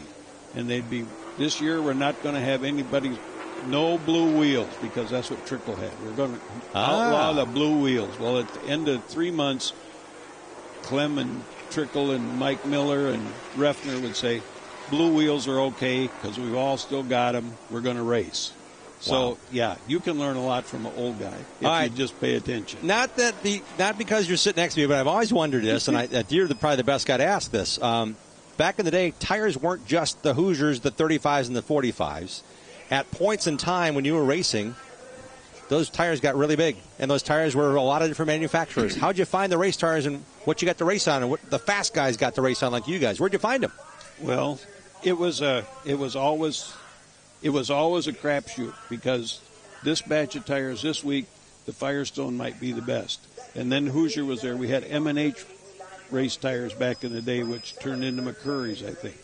And it wasn't until probably mid-70s that we finally got on a spec tire, which saved us all a lot of money because... Where'd you source those tires? When you went to the McCurry's or the Firestones? The Clem Drosky in central Wisconsin, he was probably the kingpin in all that. And we put a request out for a bid. What do you got for tires today? And the manufacturers all showed up in Adams Friendship at the country club up there on a Thursday evening for the club meeting and say, here's my tires. How do you like this? We can get it in a white wall if you'd like. Wow. Physically showing examples of their race tire. Yeah. And then it got to the point where they'd bring them early enough that somebody could run them. And, that's really cool. But it was, how is the tire and who's going to help us? And Hoosier was a great supporter. When Bob Newton was there, I mean, I'm going to sell you my tires, and the list price is $100. Well, I'm going to sell them to the club for $95, and then I'm going to put X amount in the point fund at the end of the year. Yeah. And then the McCurry or whoever was wanted to be in the program, they had to at least match that or come up with it. So there was all kinds of little side deals like that. Yeah. Hang out with Dave Watson. I said it earlier in our stream. If you've been with us the entire afternoon, thank you for being here as part of what we're doing on TrackTV.com, RacingAmerica.com, and MidwestTour.tv, where you can find the pay-per-view at a discount. You can buy the pay-per-view outright. We've got some great insights hanging out with Dave Watson. And Dave, I mentioned earlier on today that I listened to the Mark Martin podcasts. He went year by year, basically, after a while of how he started his podcast. But I want to say you were the first or second guest Mark ever sat down with across the table to become a podcast host. How'd that come about? Why did he pick you, of all people, to be one of the first guys he wanted to talk to? Well, Mark, when he was, he came here to learn how to race. He was racing Batesville and once in a while to Springfield and realized... he was racing on the dirt. On the dirt. Yep. And realized that Daytona was asphalt, and so was the Milwaukee Mile and a few other places. and he needed to race. And so they would load up and come. And a lot of times he stayed by my house. Oh, okay. And so we were friends for a long time. When he crashed and broke his ankles down here, he was at my house. Okay. And so he had quite a deal going. He had every year at his dealerships there in Arkansas, he'd have a fan appreciation thing. Yes, he still does. Yeah. No, it's over. Oh, it is. Okay. Yep, I thought. yep. Okay. All right. And we talked every year about it. Yes, I'm going to come down there, but so finally he called up. This was before the pandemic, and he said, "I'm going to have one more. And Okay. if you don't come, you're never going to be." So I did, and it was a great time. And I seen old people. Guy, his name was Martin. Also had one of Bob Seneca's Bluebirds. Yep. He got that, resurrected that, brought that. I mean, there was a lot of people, and it was full house. So, and we sat down. Larry Shaw was there. Whatever, we did that first podcast together. Yeah. Wow. Larry Shaw built a lot of race cars, over 1,000 of them, and Mark Martin was a lot of part of the success of what he did. Yep. We know the chassis manufacturers today are as competitive as they were then. But back in the day, Dave, you did a lot of your own engineering, a lot of your own stubs and pickup points. Yep. When it became the time where you had to have a Howe, or you had to have a Bemco, or you had to have what they were working on with Larry Shaw, if he had the hot setup, how quick were you guys to change, or how influential was the buy something from someone else versus build your own? How was that transition for you guys? Well, that it got to the point where we couldn't do it as cheap as Ed Howe or Wayne Lensing or whatever. You know, I mean, there's not a lot of glory in bending tubing and laying there with sparks running down your neck and whatever else that goes on. So people did that, and parts were available and whatever. And now you hear everybody, they've got this kind of car, but they cut the stub off it and they put their own stub on because their geometry is a little bit better. Well, in 99 times out of 100, if they leave it alone and figure out what's going on, they'd be better off. But that's the buzzwork, you know. This is a Fury car, but I got a Toby stub on it. Or this is So I talked to Cody Glick yesterday. He's co-owner of Hamke Chassis, and I asked him about the car. Dakota Stroop's car was up on the lift, and I'm looking at the bottom side. I said, what have you worked on with this car? He has two of your new cars here, Hamke Chassis, which were rowdy, and now they're back to Robert Hamke's name on them again. I'm wondering how, I said, what's different about this year's car, last year's car, what's Dakota about? He said, he actually said, this is Cody Lick from Hamke, he said, we aren't changing our chassis much. We're worrying about the other dimensions you can change, the shocks, the springs. Yep. We want to build a safe piece. We want to not change a lot because we know what we have. We know what works. And those moving components around it are what we're keying on more so than changing the front stub every 3 minutes. And that's what happened with NASCAR today. You know, it got so out of control. You know, we need a spindle that's 40 thousandths taller. Well, a 3,500-pound car going on 9-inch wheels doesn't know 40 thousandths from 40 yards, right? Dave, it's been a pleasure to have you here. Really a bunch of fun talking to you. This could be our own podcast for the next 6 hours, but we're going to turn you loose, let you enjoy the festivities as a guest of honor here on behalf of the group here with us and hanging out with us and what you're going to do for pre-race and get to mingle with folks. We want to appreciate you. Thank you a bunch for coming out here, and we appreciate what you're doing with us today and representing the ASA National Championship you won back in 1977. Thanks for having me. You bet. Dave Watson joining us here as well. Another young driver chasing his first ASA Stars National Tour victory. Has been awaiting his turn to talk to Matt Votty. Thank you, Matt, for being patient with us. Talking with Dave Watson here. We're talking to a young driver who is a Midwest Truck Series champion. He's qualified in the show in the Joe Shear Classic 200. Go ahead, Matt. Thanks, Jim. Down here with Derek Kraus, one of the up-and-coming drivers. We were just talking to Levon Vandergeest about the Bandolero class that you were a part of that's still going, still climbing the ranks. How much fun is it to you to come back home and race these races? Oh, a lot of fun. It means a lot, too, just because it's a family car, so my dad's always working on it, and all the guys from back home are working on it. So it's really fun to come out here and run well. We qualified second, so hopefully we can keep it up front all day and get a good redraw and be there at the end. Always a strong runner here. Look for a good afternoon out of the 9 machine. Derek Kraus. Thank you, Matt. With Derek Kraus, they are at the autograph session. The top 20 drivers, the drivers who are locked in for the ASA Stars National Tour, Joe Shear Classic 200. They're in an autograph session right now. To bring you up to speed, if you're just joining us here on the stream, we have qualified the ASA Stars National Tour cars. We have qualified the Midwest Truck Series. Just doing a little bit of a reset here now. We talked about the drivers, the super late model drivers that are over at the autograph session. The drivers who did not qualify in on time are back in the pit area working on their machines. They're going to run a last chance race and heat races as well for the Truck Series are coming up next. So as things are getting organized here, we want to tell you this is the 16th running of the Joe Shear Classic. We learned from his teammate a little bit more about Joe Shear. Dave Watson just joined us for a few minutes. But Joe Shear was special for a long time and literally racing and winning until his passing in early 1998. Here's a look at why he's such a revered individual, such an accomplished racer, and why this name is raced the Joe Shear Classic.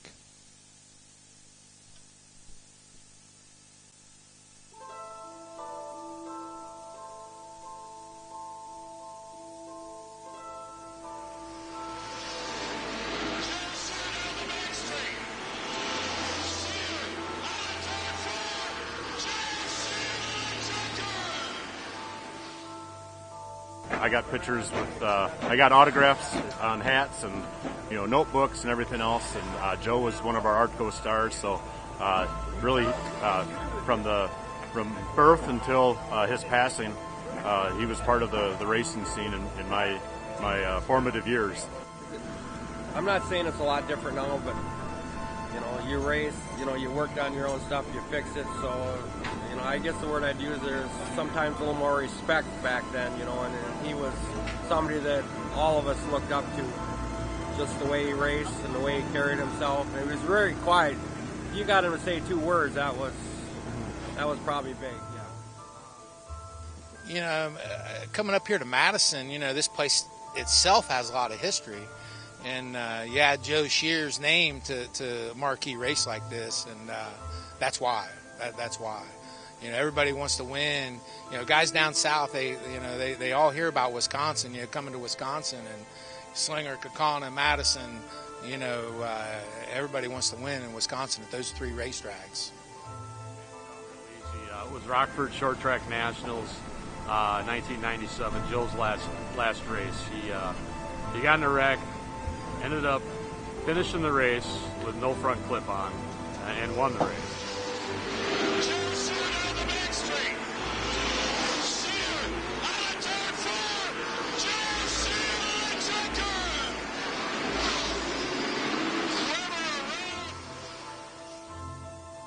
I get disappointed every once in a while. I see kids race these days, and the respect isn't there the way it was back then.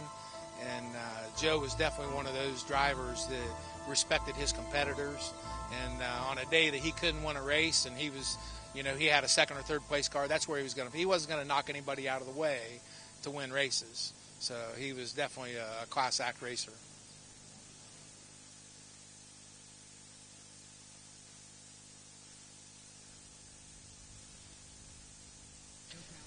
So that is the thoughts of some of the competitors and some of Joe's former competitors. A little bit give you a glimpse about Joe Shear as we talk about why this race is run in honor and memory of Joe Shear. On track we have Paulie Schaefer. He is the fastest qualifier. Got to choose of the 8 drivers that were fastest in time. They're now doing the redraw. Drawing hats. On the racetrack. And Paulie threw his down in disgust. I guess he's not on the pole.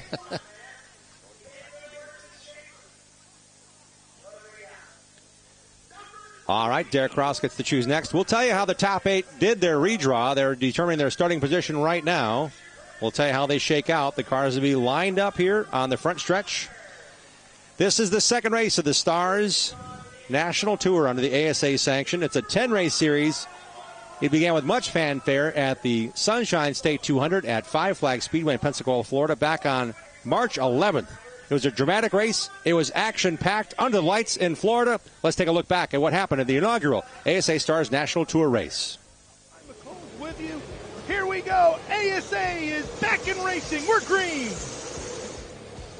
Derek Kraus in that group of the 9. Oh, Pollard slow. Bubba Pollard is slow on the racetrack here. car is hanging in there, and he is doing a masterful job with it. Look how he dives deep into turn number 3, taking over second place. 28, and we've got a battle for the lead here at Five Flags. Digging on the oldest shoes on the property. He's got all 4 tires. He started the race on it. Here he goes to the inside with... Deep into 3, right alongside of him, and he's got the lead. Battle for the lead. Bruin coming up off of 2. Here comes Peltier to the inside as they head towards 3. Alongside. He's passed him. We've got a new leader here at Five Flags. Pollard around the outside. Watch the 26 going for the lead on the high side. He's got him by nose as they run down the backstretch. Peltier trying to close in, but Pollard is awful strong in that second lane. Racing room by just a width and 3 inches. Pollard in middle of 3 Pollard 4. leads it. Peltier with a good run. Bubba's aggressive moves off of turn 4. Loose last lap. Loose the lap prior. Now it's to settle into second and regroup. All right, Bubba Pollard has moved down. Looks like he's coming in. Peltier is coming in. They're all coming for those 4 tires, Jim. Steve. Here comes Pollard down to the bottom, going for the next spot. That'll put him into the top 3. Finch, you're next. Here comes Bubba Pollard. Number 1, but Bubba's on the outside. Here comes the 26. He's got him by half a car length as they come up off of 2. Watch how deep Pollard goes into turn number 3. This is where he's been the best all night. And again, it shows the difference. He clears him. Pressure coming from the outside. Roderick right there. Doss going to let him in. Roderick will take second. But can Pollard now pull away? Roderick won the World Series of Asphalt Super Late Model. Oh, Pollard is around! Bubba Pollard gets loosened up and contact big time. The inaugural event at Five Flags Speedway in Pensacola, Florida for the ASA Stars National Tour. After 200 laps of racing, the win goes to Casey Roderick. He puts himself into the history books. Here he comes. He's out of the car. There's your winner, Casey Roderick.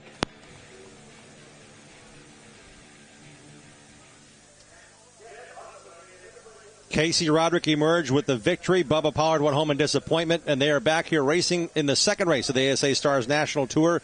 I want to read some of the results, Dean, from that race, because the point provisionals for today's race are based upon the 2023 point standings of the ASA Stars Midwest Tour. ASA Stars National Tour, as well as the ASA Midwest Tour. 2-point provisionals will come out of each of those. But for the first race that we just saw the highlights of, in that dramatic finish, Casey Roderick won the race. Jeremy Doss out of California finished second. Ty Majeski third. Cole Butcher fourth. Carson Hocevar, the Truck Series regular, fifth. Gabe Summers finished sixth. So looking at that, and the cars that have yet to qualify, Austin Nason finished seventh in that race. He could be potentially one of the 2 drivers that get the ASA Stars National Provisional, but he must present and start the last chance race here in a few moments. Austin Nason finished 7th in that race. 8th was Jacob Gomes. 12th, Dan Fredrickson, but his points are awarded to Michael Hind, who finished 11th. So looking at the drivers that are in or not in, Billy Van Meter finished 14th in that race back in March. Gio Ruggiero 15th after an accident on the front stretch that changed the whole complexion of the race. Albert Francis 17th. So looking at how things shake out, those race finishes equate to where they are in the point standings. Coming to this after just one race in the ASA Stars National Tour campaign. Right now here at Madison International Speedway, the Midwest Truck Series has rolled their dice to determine the invert for their feature again. We talked about the veterans of the Midwest Truck Series and the youngsters, and we talked about Foster making his first run and Bryce Moe, the youngster, having a good time. Well, guess what? The man in the blue and white uniform clipping the pole award. James Swan, 5-time series champion. Pretty cool to see that taking place. Let's send it trackside to track announcer extraordinaire Eric Hienefeld.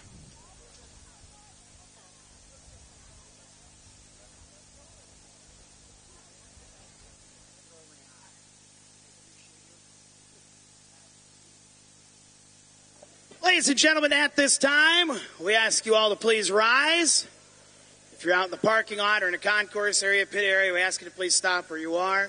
We also ask you to please remove your hats. And for our opening words and our invocation today, proud to welcome to the microphone Father Dale Gruba. Welcome, everyone, and thank you for being here this afternoon. We want to pause for a moment at the start of our invocation to honor Scott Koloski. He was known as the Cone Man here, and he passed away recently. So let's have a moment of silence for him.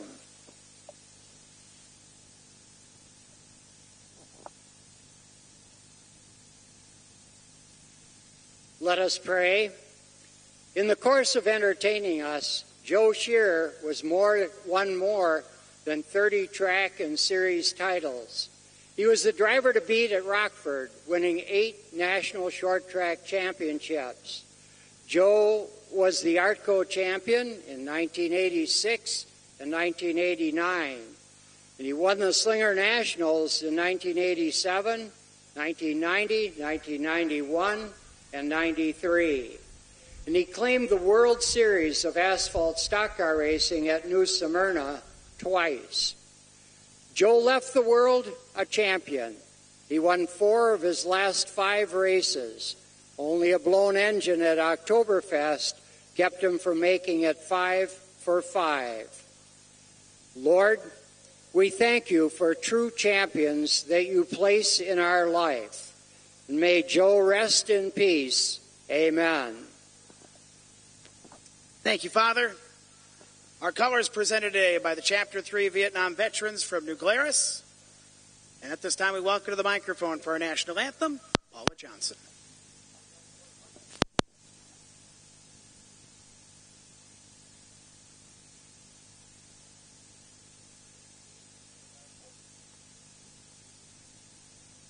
Oh, say, can you see by the dawn's early light what so proudly we hailed at the twilight's last gleaming, whose broad stripes and bright stars through the perilous fight o'er the ramparts we watched were so gallantly streaming, and the rocket's red glare, the bombs bursting in air, gave proof through the night that our flag was still there.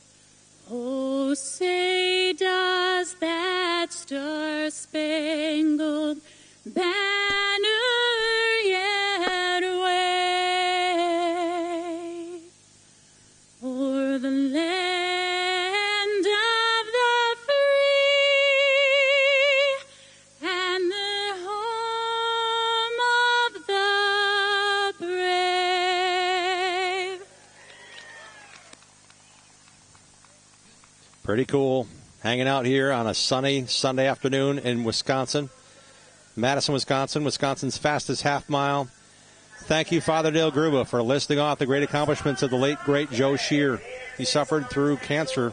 Working through his treatments, he continued to race and won 4 of those last 5 races at the end of 1997, including his beloved NASCAR, the National Short Track Championships at Rockford Speedway. That speedway just down the road is racing in their final season on Saturday nights this year, and it's certainly something I will reflect on.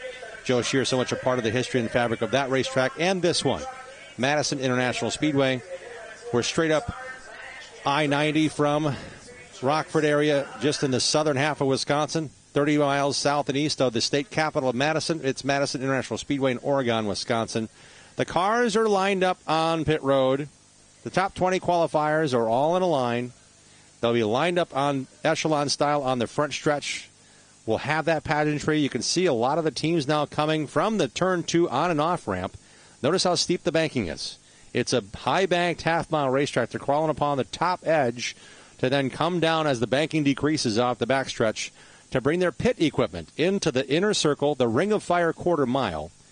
That's where the teams will have only the equipment they need to make adjustments. Yes, they can change shocks and springs. Yes, they can bleed brakes and have brake fluid added.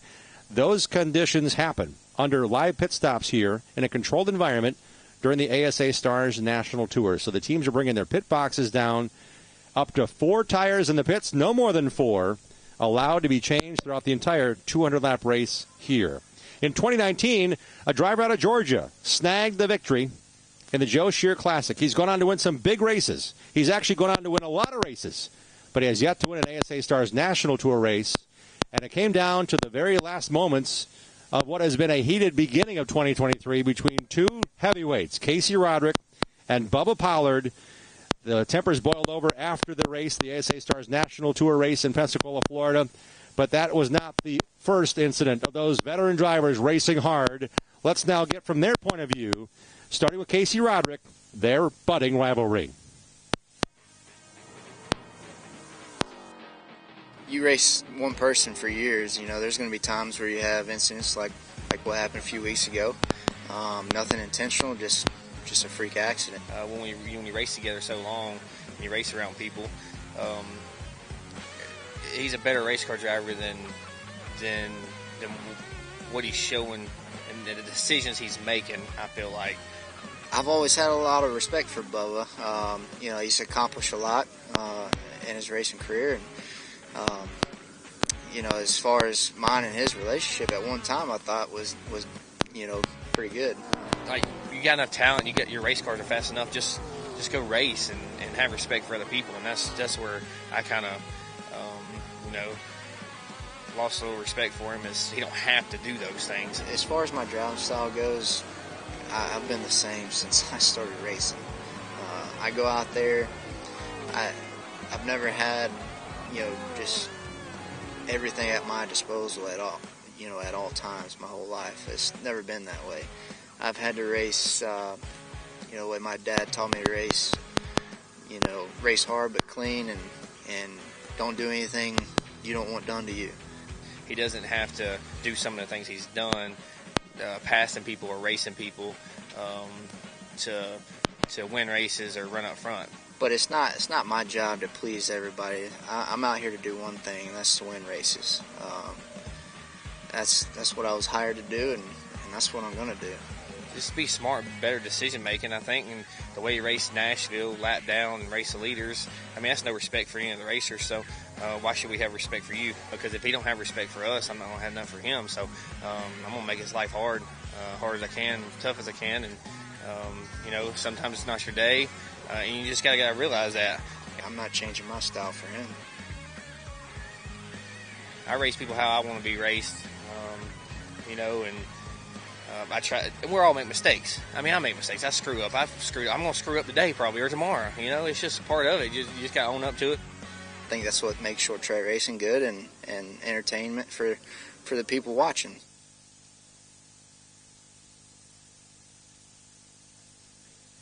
And welcome back live to Madison International Speedway, home of the Joe Shear Classic 200, also the Club Lamarck 36-lap sponsored race for the Midwest Truck Series in their first race of the 2023 season.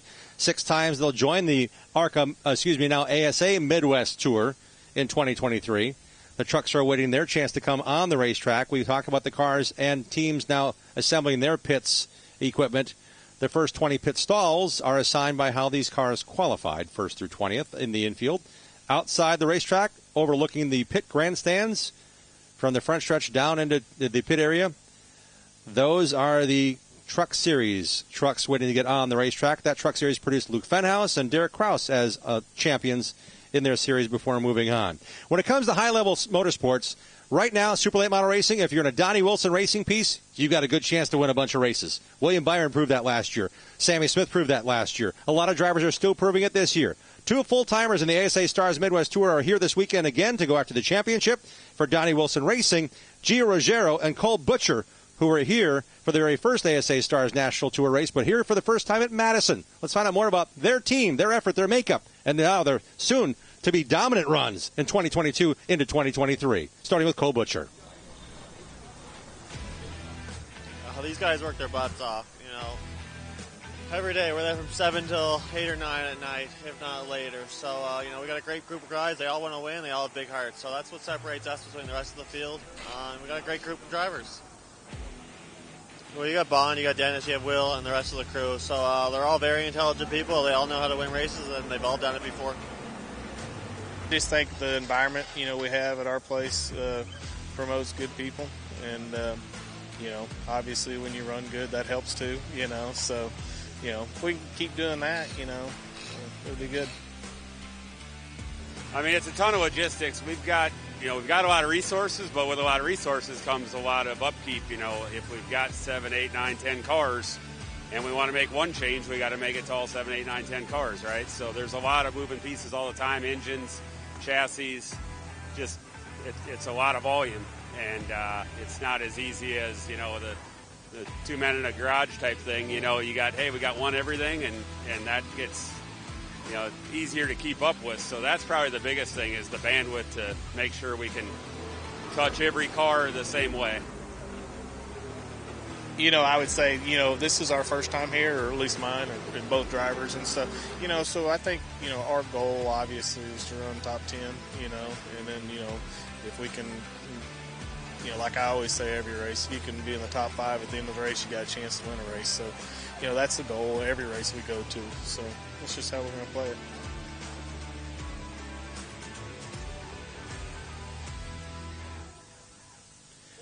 Welcome back to the ASA Stars National Tour, race number 2 of the 2023 season at Madison International Speedway in Oregon, Wisconsin. Rolling trackside is the Midwest Truck Series Club Lamarck 36. These trucks qualified in group setting. And we'll line them up based upon the inversion. James Swan, the fast qualifier, look for the number 97 truck as they roll. The trucks ahead of him. Actually, this is a heat race. I'm sorry. I thought it was already the 36 lapper. They've got heat races to run in the Midwest Truck Series. Let's turn things back over to track announcer Eric Hienefeld as we roll through here in the first heat race for the Midwest Truck Series in their first race of the 2023 season. We're going to warm them up.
One lap away from green.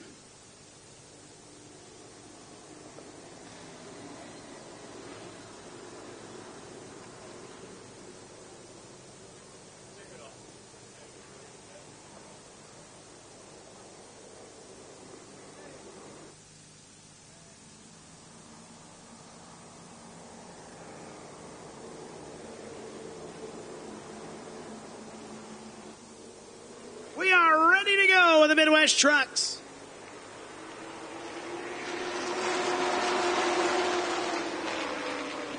Up and away, Bobby Selsing Jr. to the lead. Second place, up ahead in that second place battle, it is Tom Steinbach and truck 28. Top 4 gets single file. Bat Boy out front.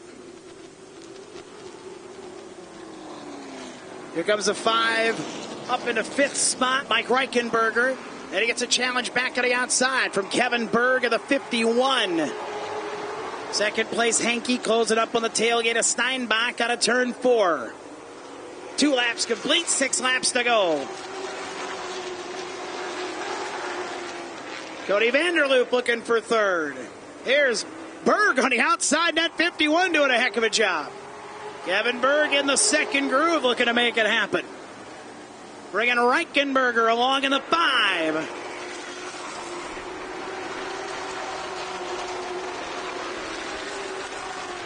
Nice lead for Bobby Selsing Jr. That bright-looking 90 up ahead of a pretty thunderous pack of trucks battling from 3rd on back side by side.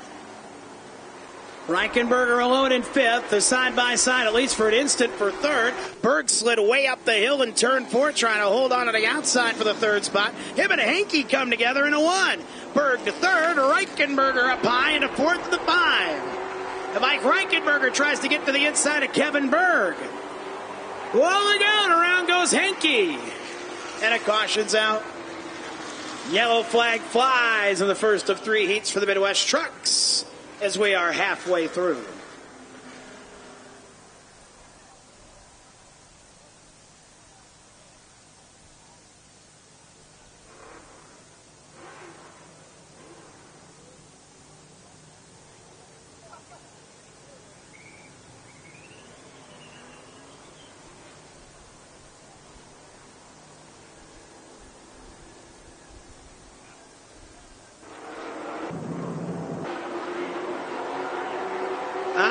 Yellow flag's out. Steve Henke will go to the back of the 57 after spinning around. They'll get the pick and choose cone down for the trucks. Get the order right. Race leader Bobby Selsing Jr. is a rookie in the Midwest Truck Series, but by no means a rookie. You probably know Bobby if you're a race fan locally. A lot of laps turned over at the Jefferson Speedway in various divisions. I think he's most recently of Sportsman Vintage. 28 of Tom Steinbeck in second out of Poinet. We got some rookies in the field today, 4 of them. 3 of them are in this race. Bobby, as we mentioned, a rookie. A little stuff down on the track. Safety crew going to get to that quick.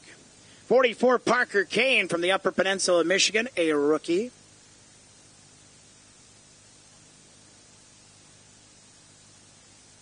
Other rookies in the field include Jesse Green and the 29. Who is in this race as well, started the event. He is out near the back, in fact, right behind the 44 of Kane. And then Weston Marthaler, who we'll see in a later heat.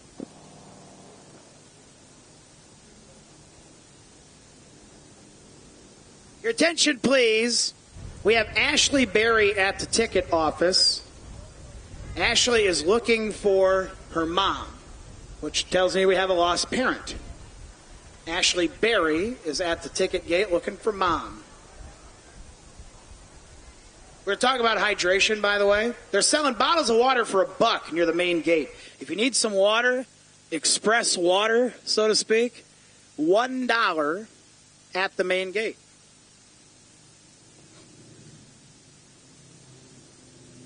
That's easy.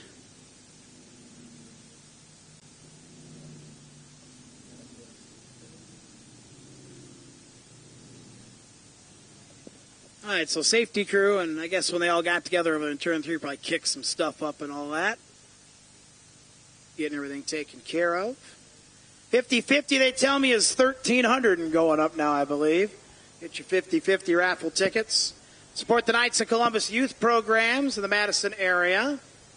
1 ticket for $1, 6 for $5, 12 for $10, 25 for a $20 bill. Their table is located by the main ticket gate area, and they have been working the grandstands too. So if you see folks with the raffle tickets, make sure you find them and they find you. We'll draw the winner around halfway of the 200-lap race later on.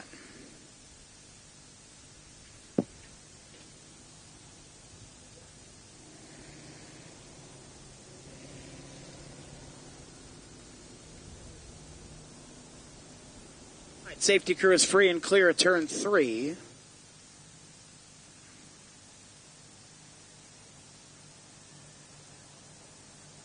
Three laps complete. Scoreboard says 4, scoring says 3, so we'll go with scoring. 3 laps complete, 5 laps to go. Alex Gilhart up in the starter stand. I'll give him the 1-lap signal. They're single file on the restarts for the trucks and the heat races. They only get a certain number of double files in their features, too. We'll go through that as warranted once the 36-lap race comes out a little bit later on. Nothing wrong with a single file restart.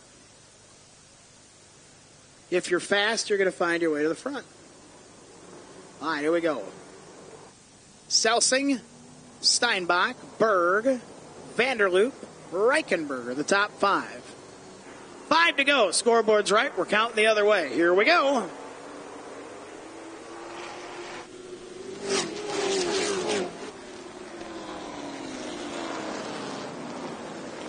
Good lead for Selsing. Berg holding off Vanderloop for 3rd down the backstretch. Reichenberger has company with Jason Stark in the 81. Halfway through. 4 scored, 4 to go. Here's Berg blasting to the inside of Steinbach for second. Kevin Berg of the 51 up the second spot. Stark nosing ahead for fourth of the 81 down the backstretch. 3 laps remain.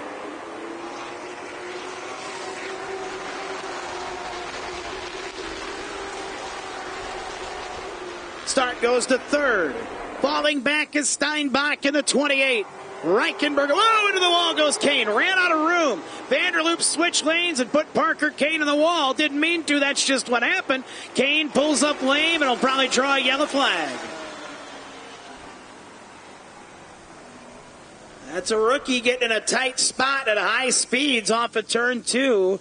Parker Kane in the 44 was coming off the corner and then got pinched as Cody Vanderloop switched lanes. Again, no real fault of Cody's by any stretch, but he was switching lanes and Kane was switching lanes and gets the right side pancaked on the 44 for the rookie out of the Upper Peninsula of Michigan, and a caution is out, and Cody Vanderloop looks like will go to the end of the line in the Ford truck.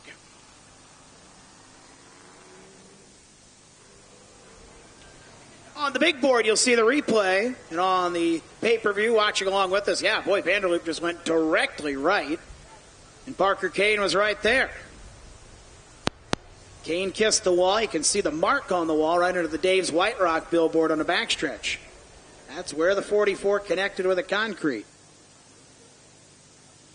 5 laps complete, 3 laps to go. It's been Bobby Selsing Jr.'s heat race so far for the trucks. Kevin Berg has worked his way to second, and Jason Stark from deep in the field is now in third in the 81.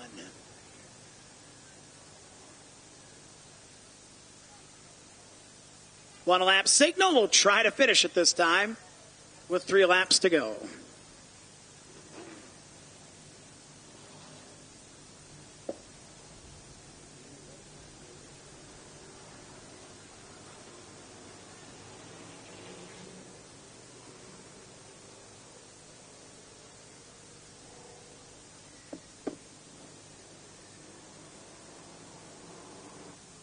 All right, here we go. Single file, of course, on the restarts in the heat races for the trucks. Here comes Selsing and the group back to green.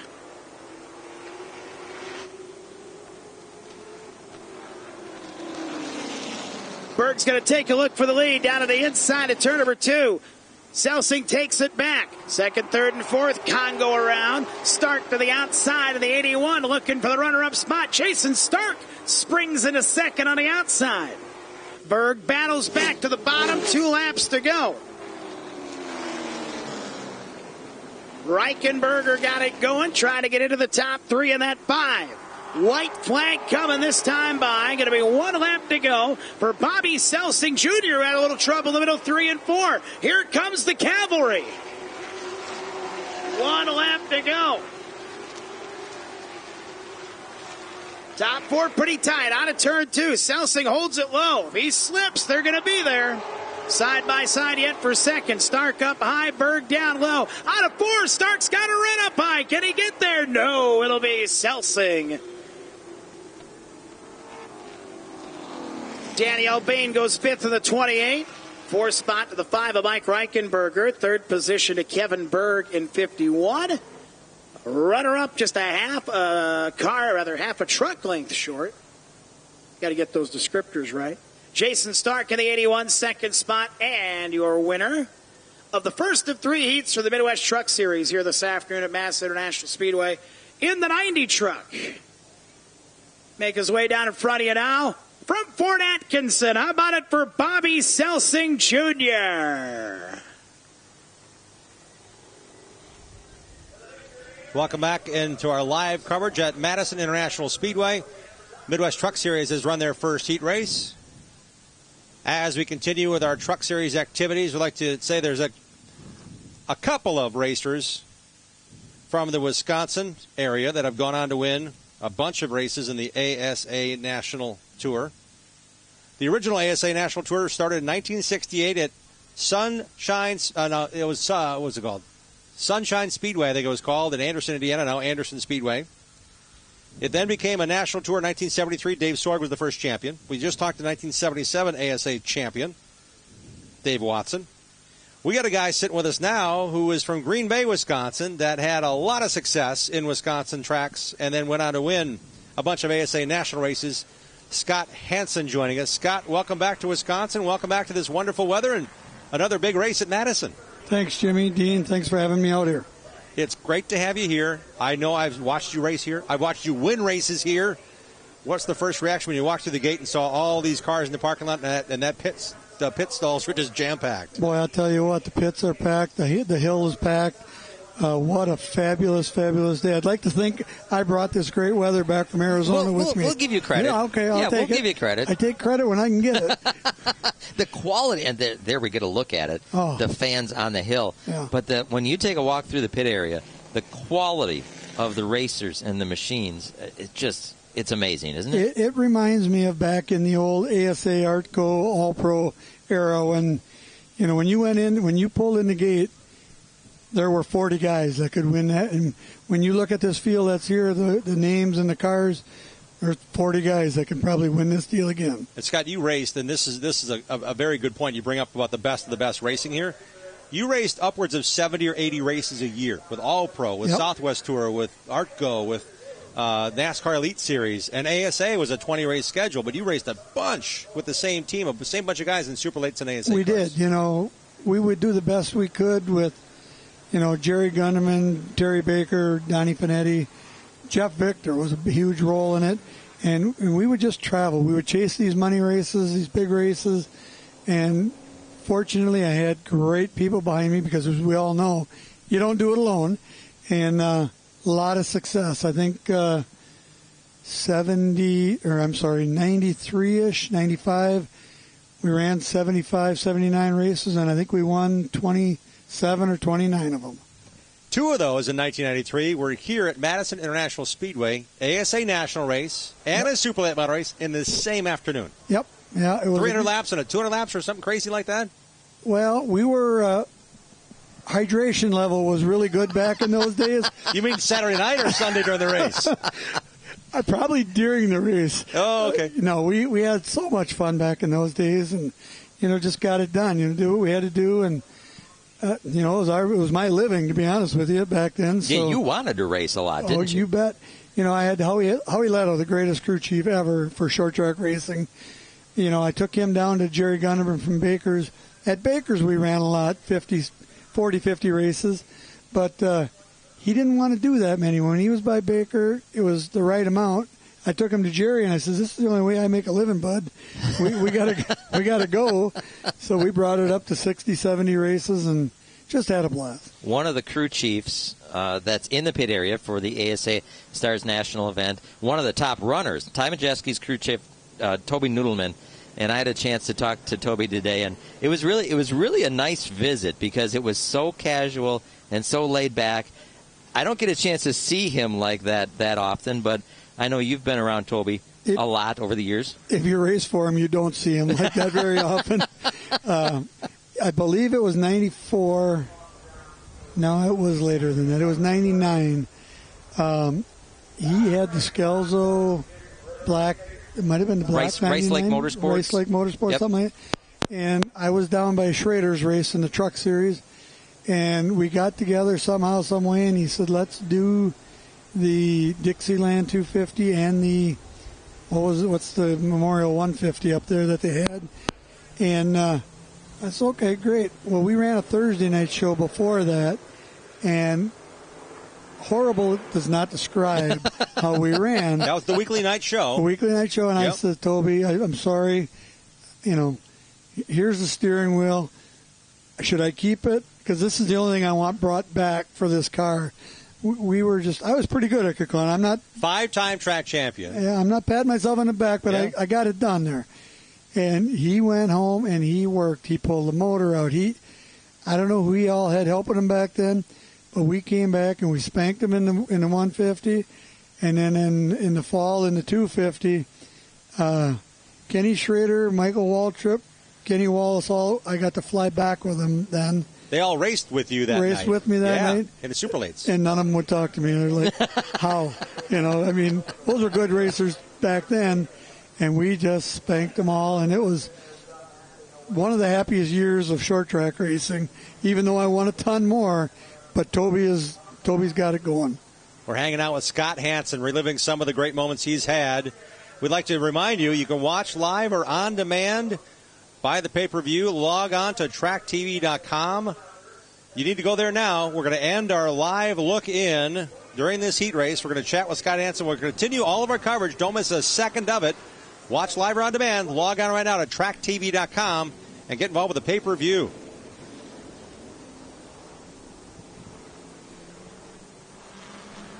Truck racing continues. Scott Hanson joining us. Scott, did you ever race a Midwest Truck Series truck?